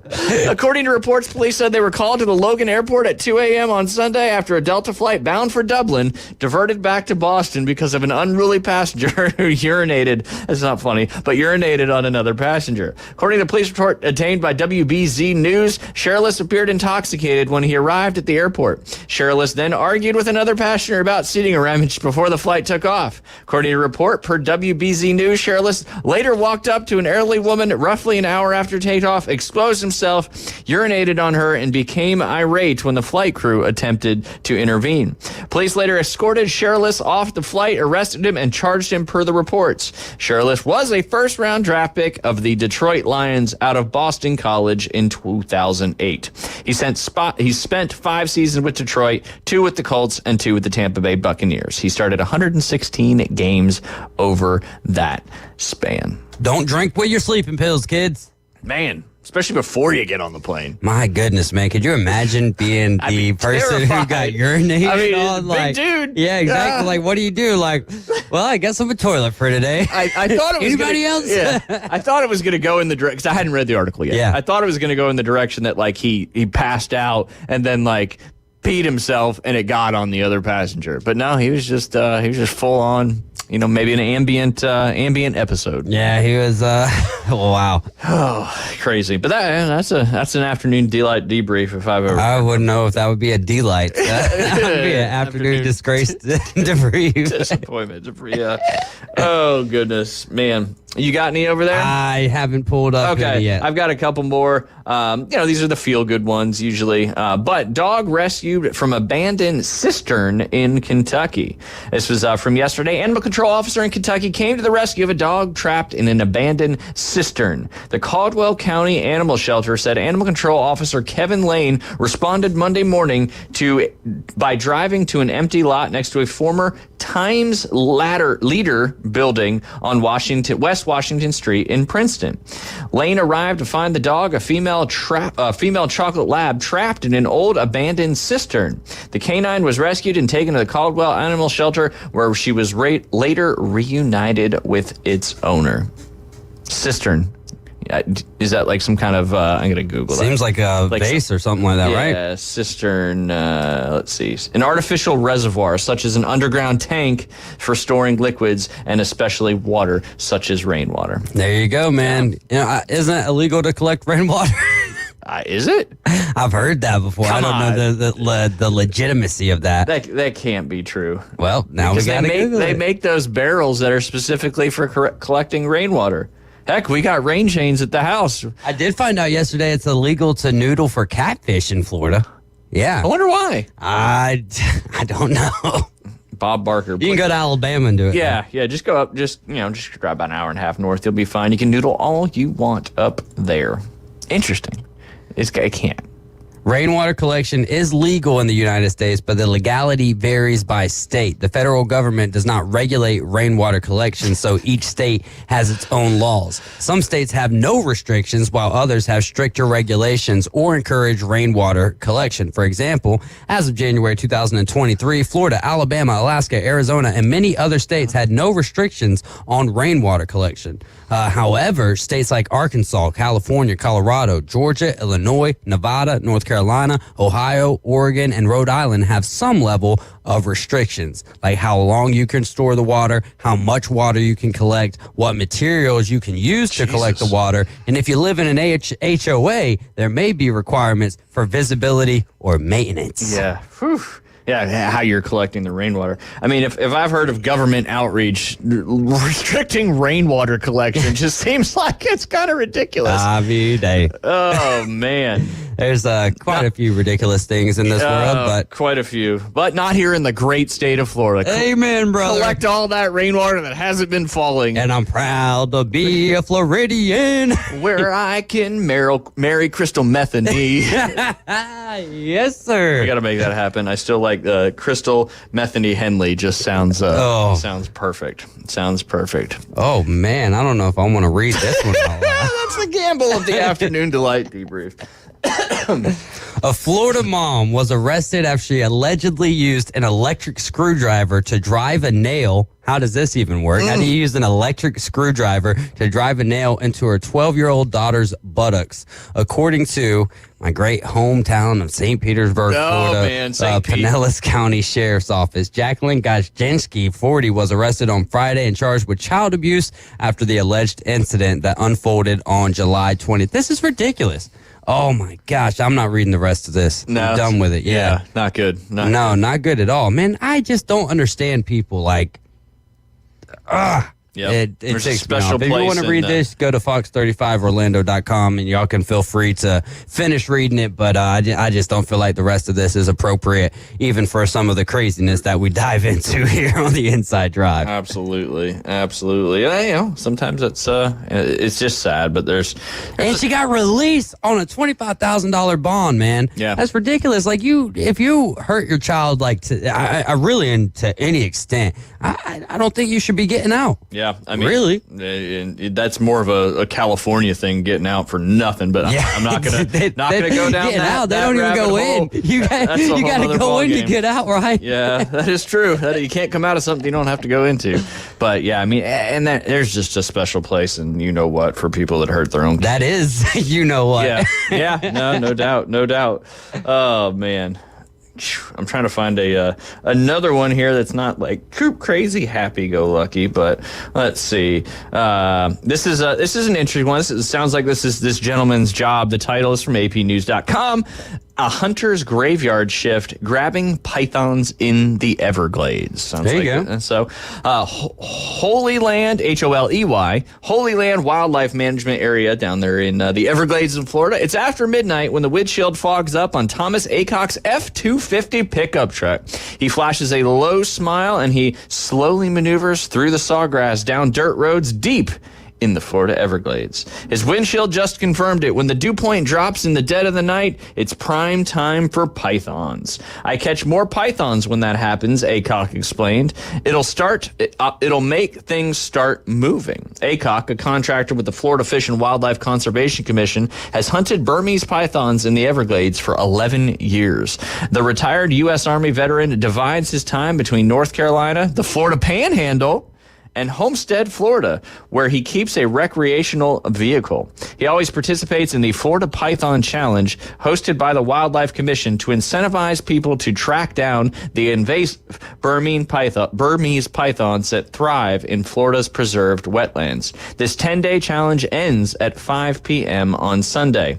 The timing is intentional. Pythons typically hatch from their small, leathery eggs each August before wriggling away into the swamp. Aycock loves snakes. He's also passionate about preserving the Everglades and understands the greater ecological issue with these pythons, a prolific apex predator threatening Florida's native snakes and mammals. These pythons are notoriously hard to spot in the wild, and determining their numbers is difficult, but the United States Geological Survey conservatively estimates tens of thousands have spread from South Florida, with each female laying clutches of 29 to 50 eggs on average. Their impact has been devastating. In one 2012 study, the USGS found populations of raccoons had declined by 99.3%. The trash pandas were almost gone, opossums by 98.9%, and bobcats by 87.5% since the early 2000s. Controlling this voracious snake species, scientists say, is a critical goal. More than 600 hunters participated in this year's challenge, hoping to top last year's total of 209 pythons killed. The grand prize winner, who humanely kills the most, receives 10 grand. I'm on my way. The competition is designed to raise awareness and has succeeded on that score, attracting celebrities and inspiring reality television shows. But the need for python control is so much bigger. Since 2017, Florida has been paying some 100 contractors to round them up every year in a project shared by the Wildlife Agency and the South Florida Water Management District. Through 2023, more than 18,000 pythons have been removed from the wild, with about 11,000 taken out by contractors like Aycock. It's a decent supplemental income, $13 an hour while driving the back roads, or $18 an hour if they walk into the swamp. Hopefully they get hazard pay too. $18 an hour. You get a $5 an hour raise if you walk directly into the swamp. I think that's what they should do to save money is take people like that lady who drove the nail. Crystal Metheny, that's your punishment. Crystal Metheny, go in there with a missile. Shoot up the pythons. Oh, they also get paid per snake. $50 for the first 4 feet in length and $25 for the subsequent foot. Now, I like that. So you're getting $50 for 4. So if you get an 8-foot snake, that's $150. My base pay is $18 an hour, but my commission is how much is it? $50 a foot for $50 for the initial 4 feet. After then 25 after that. I'm getting the giant son anacondas. They don't want none. They don't want none. Oh, you're not going to make a living doing this full time. There's no way you could do it, Aycock said. Florida prohibits hunters from using firearms to kill pythons. Oh, Crystal Metheny out of luck. She's gonna have, but that should be your punishment. Yeah, she should have to go, collect pythons. There you go. Work release for Florida. Send them down. Wait, why can't you make a living doing that full time? Like if you just drove around. I think it's 8 hours a day. I don't know. It might be limited on like the time frame they can do gotcha. it. Yeah, but I don't know if that's just for anybody or the contractors can do it anytime. But Florida prohibits hunters from using firearms to kill the pythons as they aren't venomous. So capturing them is very much a hands-on exercise. I'll keep going. Aycock goes in the wetlands to check on known hatching spots and grabs them when he can, but he mostly drives down lonely roads in the dead of nights, training a training a spotlight into the swamps to the sounds of croaking frogs. These bug-filled drives are like therapy sessions for Aycock. Sometimes he brings along fellow members of the Swamp Apes and Veterans Therapy nonprofit he belongs to that catches invasive snakes in the wild, clears overgrown trails, and works towards environmental preservation. The group's founder, Tom Rahill, and 2 other Swamp Apes followed behind as the Associated Press's team rode along with Aycock and another Swamp Ape member during this year's challenge. It keeps going. It goes for a while. But hey, there you go. $50 a 4 foot, and you get 25 out. What happens if it's not 4 feet? I don't know. Maybe you just get your base pay. No commission after that. But yeah, I guess that the Swamp Ape that might be a show or something like that. I know it's a ride at Swampy Jack's called the Swamp Ape. Yep, there you go. But yeah, I like it. You can go. You can't use a firearm though, so you better be maybe not go after the 15+ footers. Although it'd be good money. But yeah, he might get wrapped up and then you're never seen again. Hey, well, then you don't got to worry about how much you're getting paid anymore. That's true. Just make sure you're right. That's all.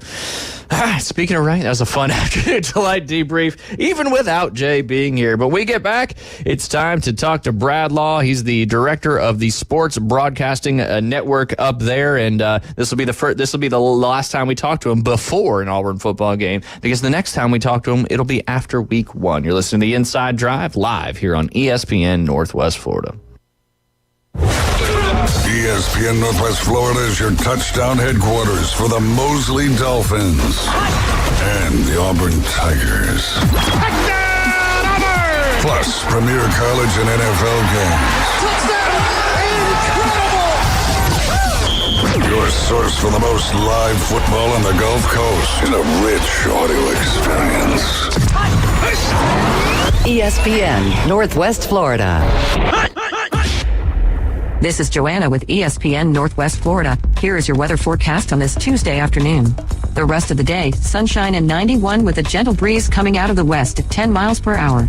For tonight, clear skies and a low near 77. Tomorrow, sunny much of the day, but with a possibility of thunderstorms in the evening and a high around 91. For Thursday, a likelihood of thunderstorms and a high of 90. This weather forecast is brought to you by Earthworks of Northwest Florida. Thank you for listening to ESPN Northwest Florida. Rely on it. Attention homeowners, are you dreaming of a backyard oasis? Look no further than S&R Fencing, your go-to destination for quality outdoor transformations. At S&R, they specialize in crafting custom fences, decks, retainer walls, and all exterior construction that not only enhances the beauty of your home, but also stands the test of time. Their experienced team takes pride in delivering top-notch craftsmanship with a personal touch. S&R Fencing, locally owned, licensed, and insured, and a member of the BBB. Tired of flipping through channels and finding nothing good? Introducing KHS TV. Over 5,000 live streaming channels, including all your local favorites and news networks. Plus, catch every game of the season with over 100 sports networks, including ESPN, the NFL Network, and the NBA Network. Just $40 a month. To get KHS TV, go to ESPNPC.com and click the TV logo.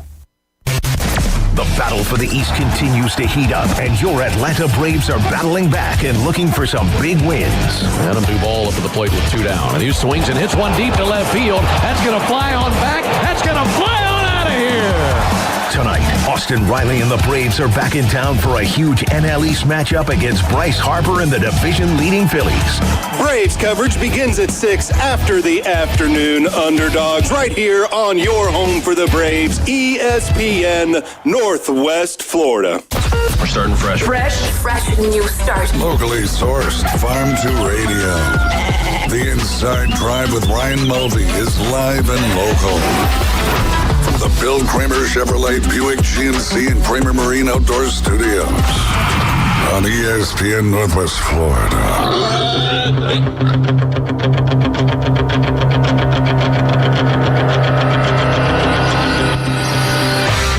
And we are back. You're listening to the Inside Drive live here on ESPN Northwest Florida.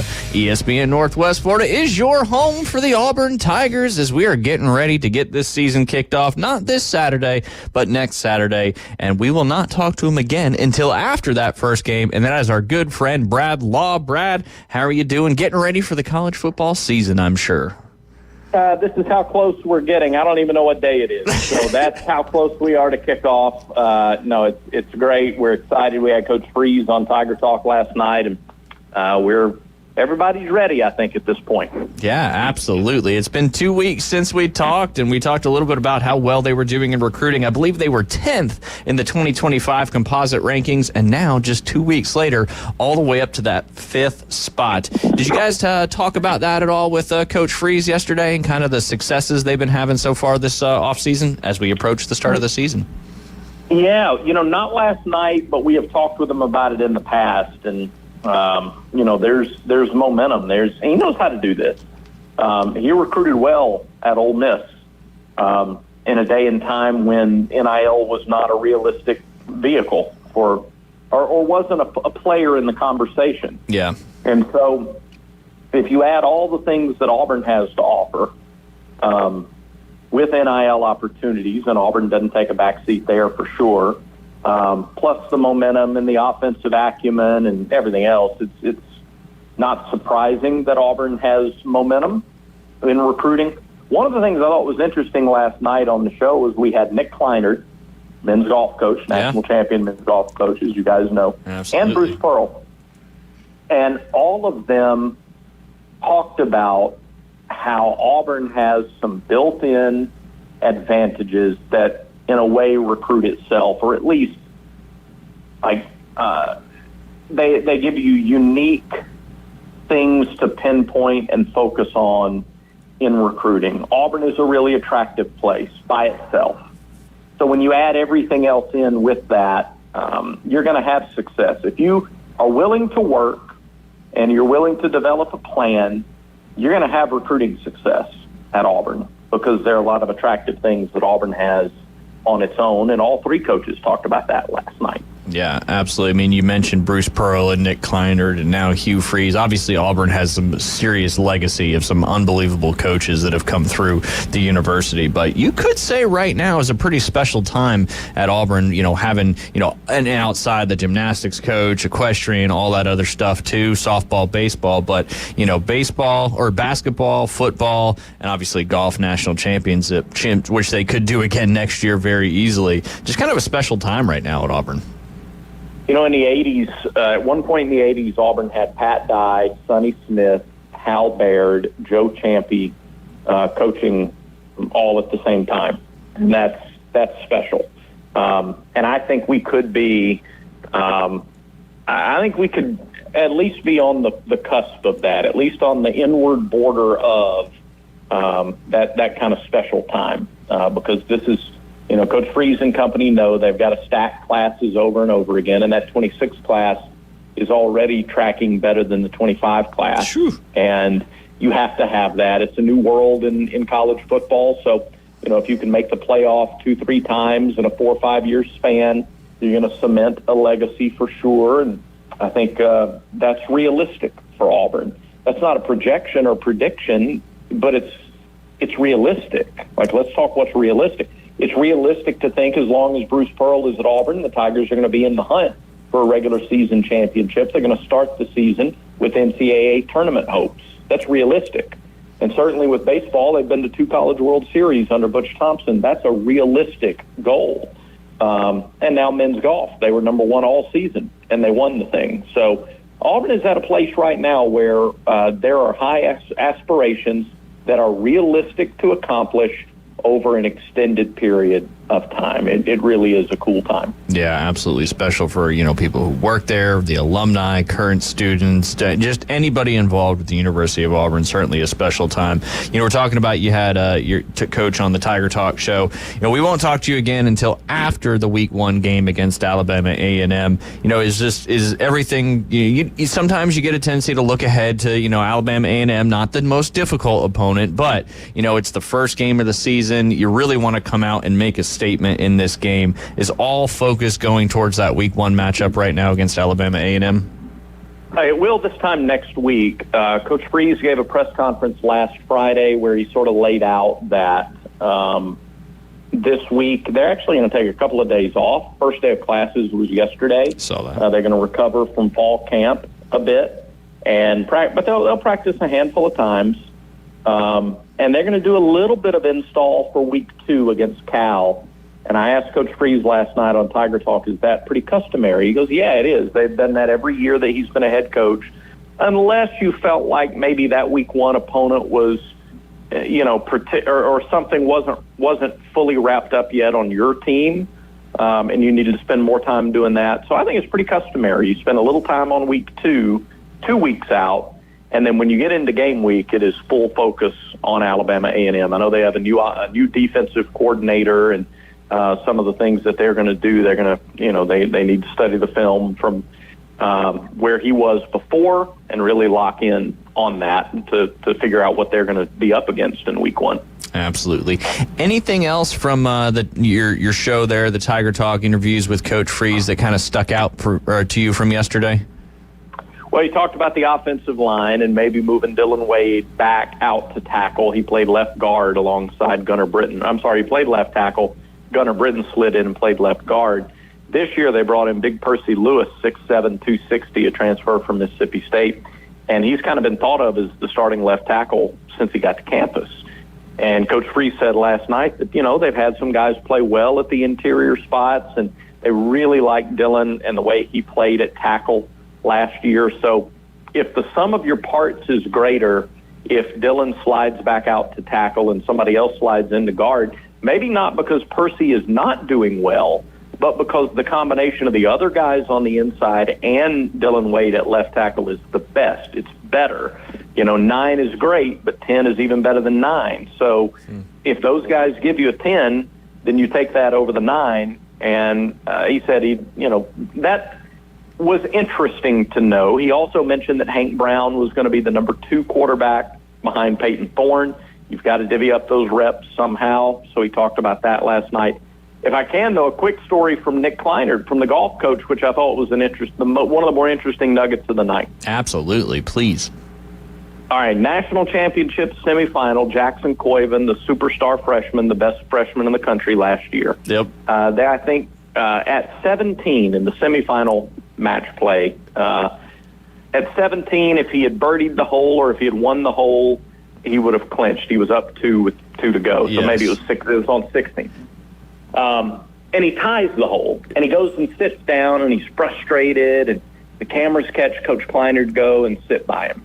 And you think, all right, here's a moment where the coach is really going to pour some wisdom into this young man. What a teaching moment. What a heartwarming, just a happy feeling, balloons and seashells type of moment. We asked him last night what he said. And he laughed, and he said, well, I sat down, and I said, what's wrong? And he told me, I'm just frustrated, I should have had that, yada, yada, yada. And he just kind of looked at him and said, well, you just want to quit now and go home. We can do that. We can just give in. And he said he just kind of looked at him, got up, went on his way, and we know the result. Auburn won the match, went on to win the championship. But, sometimes we see these interactions and we underestimate, first of all, just how tough these kids are. Mm-hmm. And it illustrated what I love. It's my favorite part of the coaching realm, is that you have to know your players, and you have to know what makes them tick. And you have to know when to say what. You have to know when to push them and when to pull them in close and give them some love. And I thought that was a pretty neat little glimpse into that last night. It's so funny you talk about that, because we kind of opened the show this morning. Me and David were talking about it, and I referenced the Tua Tagovailoa interview that he had, talking about the difference between Brian Flores and how he kind of told him, you suck, you can't do this, and then Mike McDaniel, that's kind of like, hey, this is your thing, you can do this, you're good at this, da da da. And we were talking about the different coaching styles, and it just seems like more in this day and age as we continue on, the hard negative reinforcement coaching isn't happening as much, and you're seeing more of the positive reinforcement coaching. Yeah. So then for you to bring up this particular example in a moment in a national championship semifinal match when you could have clinched it out, and he says, yeah, we'll just, we can just pack it up and go home if you want to.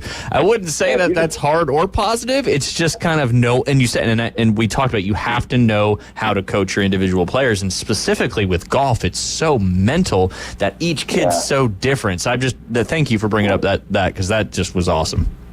It's like everything in life, though. The people you're around, whether it's your family, your coworkers, or anybody else, if you, I say, I guess I shouldn't say or anybody else, but the people you're close with. Yeah. If you're a coach, it's your players.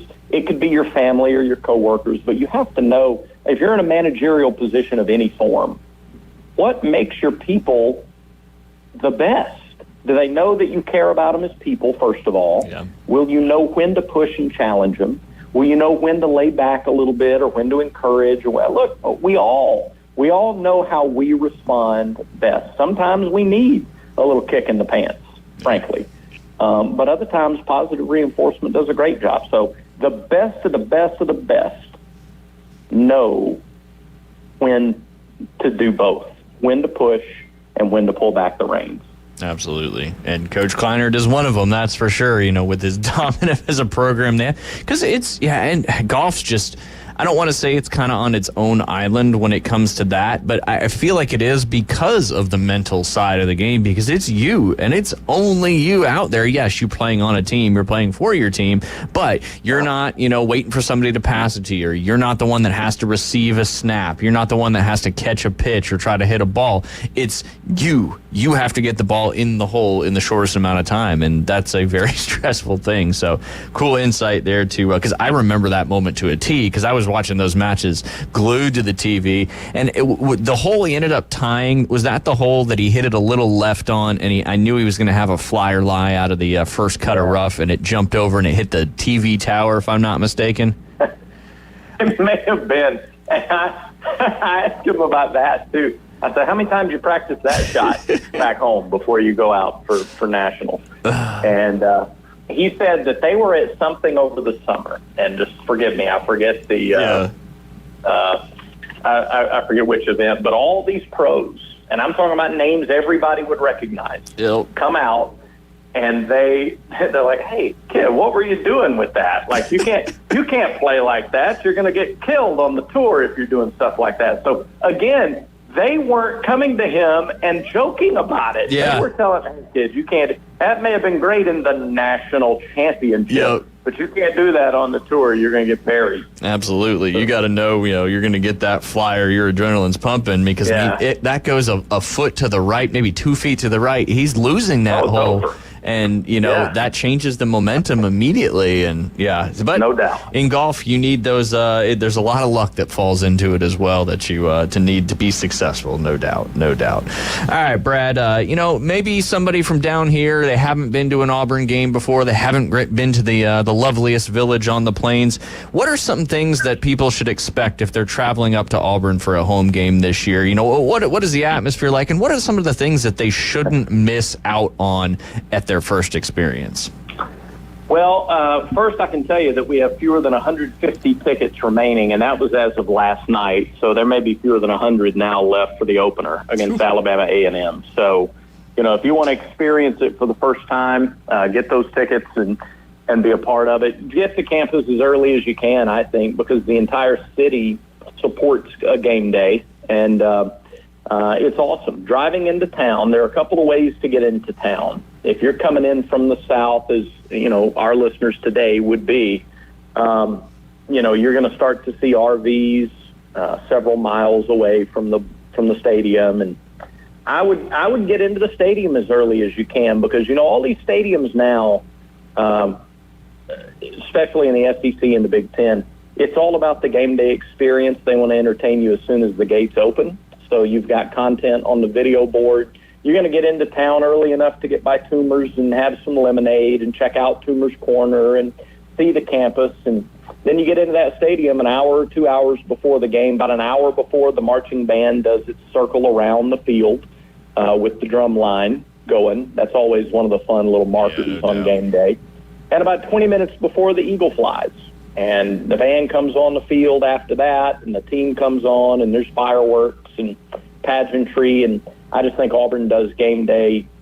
Nobody does it better in the entire country. So would love to hear that people have made their first trip to Jordan-Hare for a game in 2024. Absolutely. And if you got those young ones, you don't want to miss out on Tiger Walk as well. It's That's right. Just a great time up there. And, talk a little bit. We got about a minute and 30 seconds left, but talk a little bit about, I think it's Aurora and Spirit, the Golden Eagle and the Bald Eagle, that kind of bring in the Auburn games and just kind of an experience, unlike any other.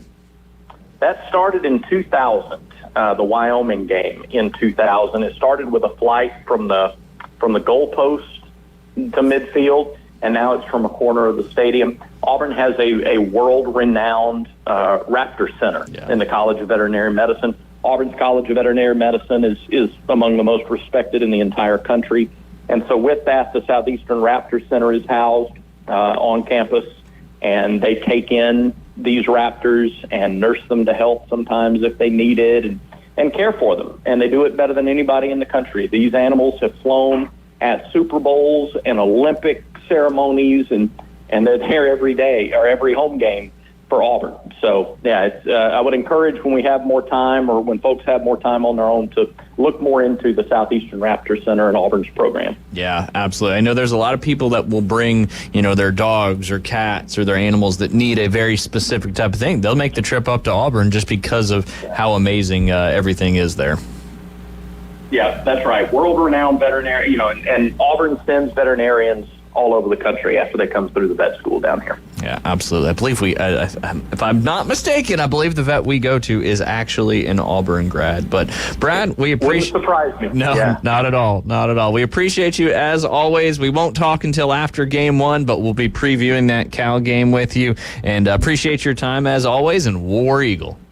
War Eagle, guys. Thanks for the time. Absolutely. That's Brad Law. He's the Director of Broadcast Operations for the Auburn Sports Radio Network. All those home games right here on ESPN Northwest Florida. We'll be back for our final segment of this Tuesday. We'll pay some bills here real quick and talk to you on the other side of the break. ESPN Northwest Florida. Colin Cowherd. Steelers. Good God, are they awful offensively again? So, listen, if Belichick can get fired, if Andy Reid can get fired, and Pete Carroll can get fired, I know he got an extension, but we can be critical of Mike Tomlin. I mean, Russell Wilson had 5 drives and 1 first down. Pass protection was awful. The Herd with Colin Cowherd. Weekdays, ESPN Northwest Florida. It's here again, Toyota's national sales event. And this month at Panama City Toyota, you can get 1.99% APR plus 90 days until you make your first payment on the new Tundra. With its twin turbo engine and towing power, Tundra is ready to work hard and play even harder. Get style for miles in the all-new Camry, explore the great outdoors in a new RAV4, or discover the new totally redesigned Tacoma. See you soon at our national sales event. Offer expires September 3rd. For details, visit PanamaCityToyota.com. Tired of flipping through channels and finding nothing good? Introducing KHS TV. Over 5,000 live streaming channels. All your local favorites. Fox, ABC, CBS, NBC. Plus, catch every game of the season with over 100 sports networks. ESPN, the NFL Network, and the NBA Network. It's more than just sports. KHS offers 50-plus movie channels, 150-plus entertainment channels, all your favorite news networks, and watch thousands of movies and TV shows on demand. All for just $40 a month with a one-time $2 billing fee. And you can watch up to 5 devices at the same time. Perfect for sharing with family and friends. Cut the cord, not the fun. To score KHS TV, go to ESPNPC.com and click on the TV logo. That's ESPNPC.com and click the TV logo. From the beach to the bay to the backyard. It's the Inside Drive from the Bill Kramer Marine and Outdoor Studio. I've got sand in my underpants.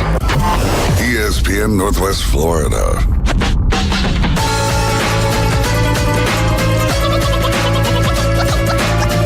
And we are back. You're listening to the Inside Drive live here on ESPN Northwest Florida.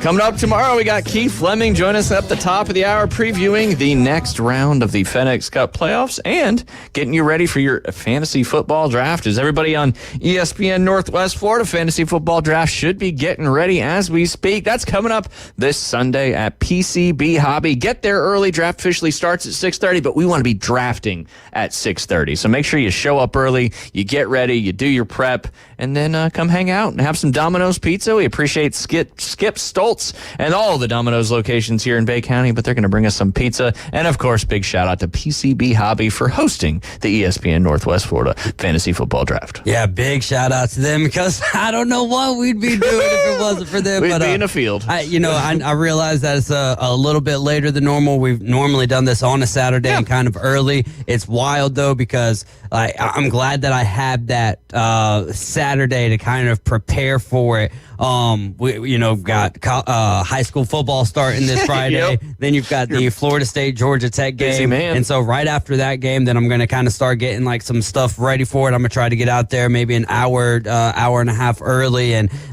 get up there with Brian and get some cards ready for everybody. And then we'll have some pizza and let's draft fast. Let's draft fast. Yes. Some of us Monday comes quick. Yeah, and some of us have to go to school the next day. Yeah. Not me, but one of our participants there has to head to school early in the morning, so we need to fly around in those drafts. But yeah, looking forward to it. It's here. NFL football starts 2 weeks from Thursday with the Thursday night kickoff. We got Thursday, Friday, Sunday, and Monday of the opening NFL weekend. Yeah, buddy. Looking forward to that. That is for sure. This one I did want to bring up with you specifically because I was going to talk about it with Jay, but Jay really doesn't know a whole lot about the EA Sports College Football 25. But Elite College Football, which is a very large social account. They do a lot of stuff with all sorts of things. They simmed the entire college football I was going to do season. that for our show. That'd be cool. Well, here's how theirs worked out. Right, because every sim's going to go differently. Oh, no doubt. I mean, dude, I had one season. I forget what. I think it was my senior year in Road to Glory where there was 4 group of 5 teams in the college football playoff. I believe it. Now, I haven't looked at this yet, so we're kind of going through this together and maybe we'll say maybe some of these are realistic and maybe some of them aren't. We'll find out. But this is the conference championship winners of each conference. So the first one they have is Jacksonville State versus Western Kentucky. That would be the AAC? Jacksonville State, Western Kentucky. I don't know. Maybe Conference USA. Conference USA, maybe. I know Coastal opens with Jacksonville State on the road in real life on Thursday, next Thursday, and that'll be on CBS Sports Network. But they had Western Kentucky beating Jacksonville State 28-14. So I'm sure that's probably pretty fair as far as what really could happen. Is that the Conference USA?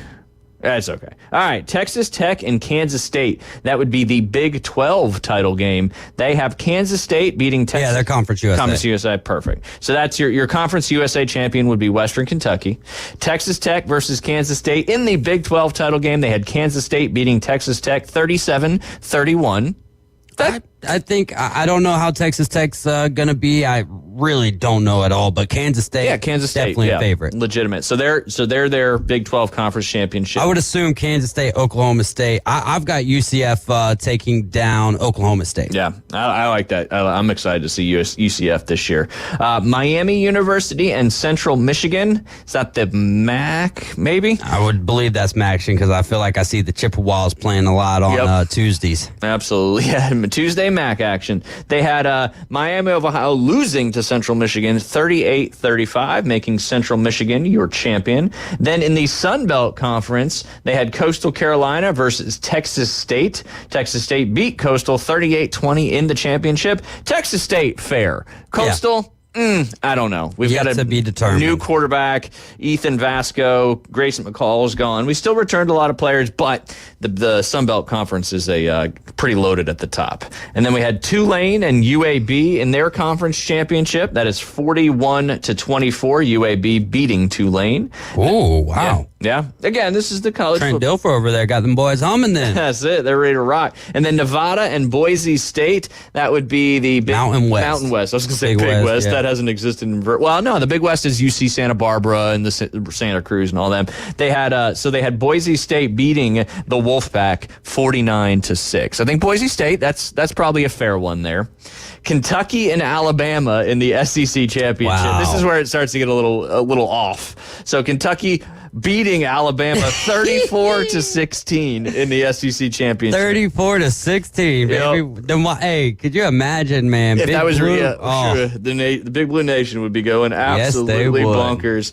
And that was the number 2 and the number 4 seeds too, by the way. Kentucky being the number 2 seed. I'll take it, man. If Kentucky has that great of a season, like if they beat Alabama, I mean, just that would be great for entertainment. This one gets a little dicey too. You got Boston College versus NC State. I could see NC State making it to the ACC championship. Boston College. I mean, Bill O'Brien over there. Who knows? You never know. But they have Boston College beating NC State 28-25. So Boston College is your ACC champion.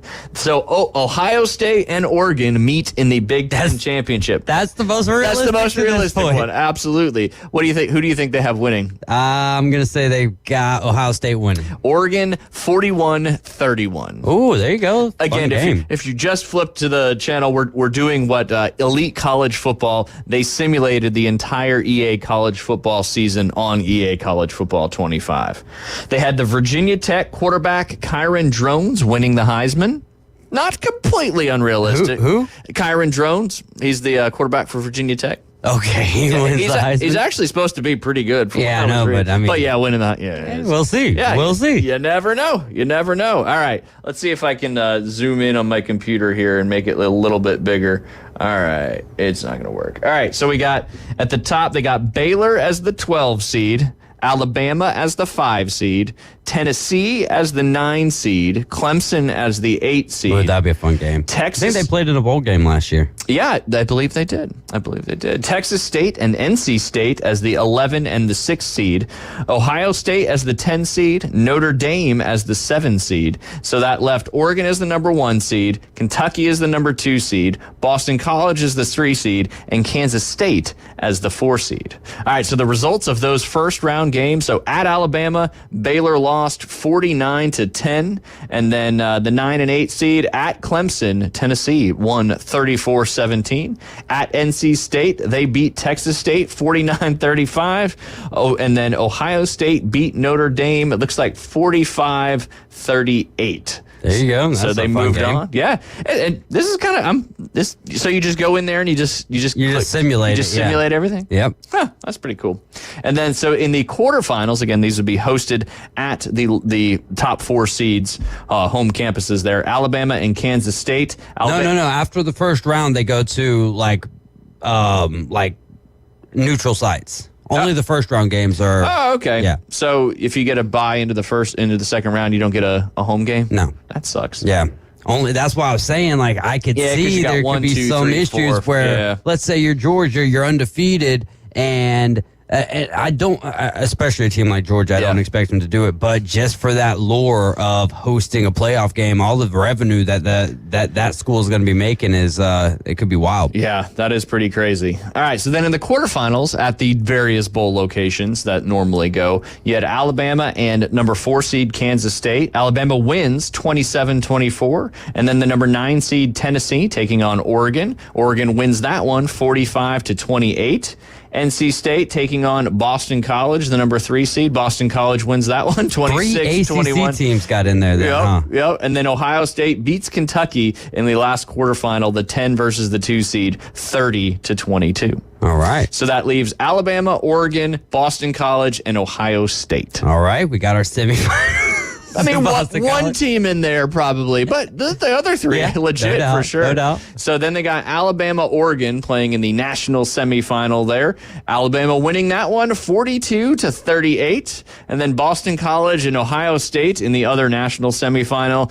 Comes to real life there for Boston College as Ohio State wins that one 34-14. And then that brings the national championship to Ohio State and Alabama. And then they have Ohio State winning 40 42-35. There you go. That would be a good national championship game, though, 42-35. No doubt. No doubt. So, yeah, we need to do one of those. Yeah. I mean, I can go home and simulate one tonight. It doesn't take but a second, right? I'll finish up my first-tier season with South Alabama, and then we'll... So is that in Dynasty mode? Yeah, you just go to Dynasty mode, and then you just simulate the season. Yeah. So you can then you can just kind of play certain games or... Well, you don't got to play any of them. No, yeah. But you could if you want to. Yeah, if you wanted to. But yeah, I would just simulate the season, and then you go to conference, you simulate the whole entire season. You go to your conference championship week to see what the conference championship games were, and then you go, then you pretty much just look at the bracket from there. Yeah. I haven't dove it. I've only played it on Ultimate Team so far, so I haven't dove into the Dynasty side. Dynasty has been my favorite. Road to Glory is actually probably my favorite because you could just zoom, man. You could play a season in a daggum night, man. Just fast games.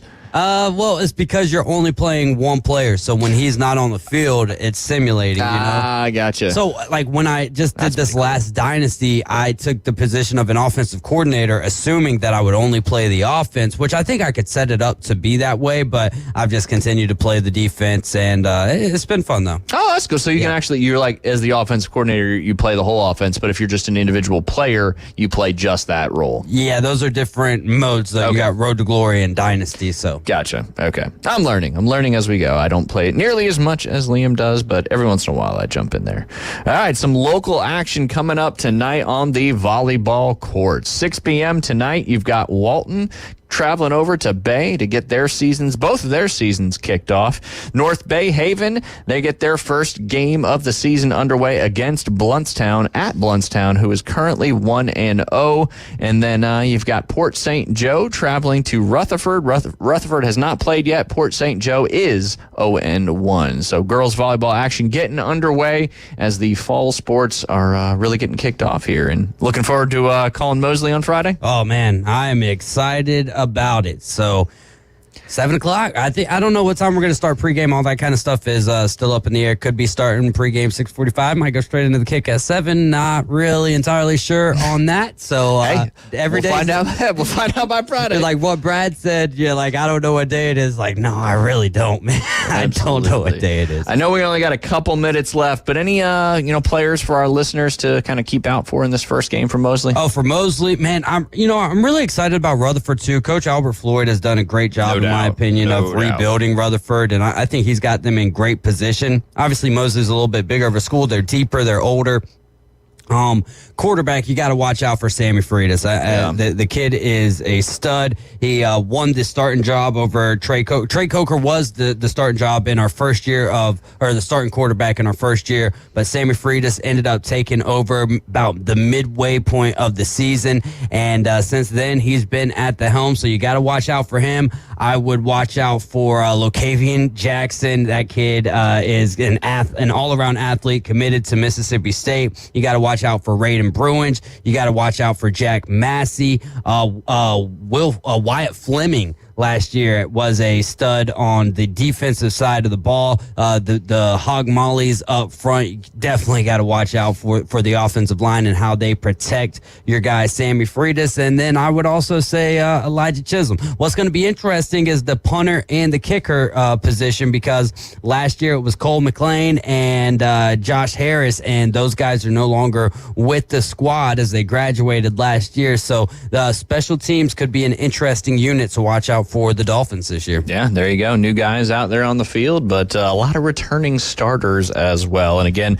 all the Mosley Dolphin games will be right here on ESPN Northwest Florida. Join our very own David Hayes, as we'd like to call him, DJ Davy Crockett, and Kyle Wright, as they will take on Rutherford this Friday at 7 p.m. ESPN Northwest Florida is your exclusive home for the Mosley Dolphins and high school football here on the Florida Gulf Coast. Again, all you got to do is tune in and like we said, I'm sure they still make them, but go buy a little handheld radio, plug, because I don't think the handheld radios are Bluetooth capable. Maybe they are. I don't know what kind of Well, if they're Bluetooth, then you're going to be behind still, I believe. Right? Do they make actual radios that connect via Bluetooth? Yeah. Why not? I would imagine that they do. So you can do that, or you can just go old school and plug your headphones in, get the little soft pads that always rip off eventually when it's Get you hot. one of them boom boxes. There you man. go. That way everyone can hear it. Yeah, I mean, and then, you're right there hearing the live play-by-play call. Of course, if you're not there and you want to listen to it, you can download the app or just tune your car into 104.3, or if you're over there in Port St. Joe, 101.9. Afternoon Underdogs coming up at 4 p.m. Hopefully, Jay Hanley will be back with us tomorrow, Wednesday. It is going to be a fun day. Thanks for tuning in. Y'all have a great rest of your Tuesday.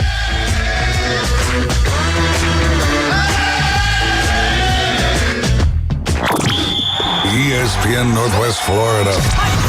We're the radio home of the Mosley Dolphins. We're going under the lights this Friday night as the Mosley Dolphins kick off this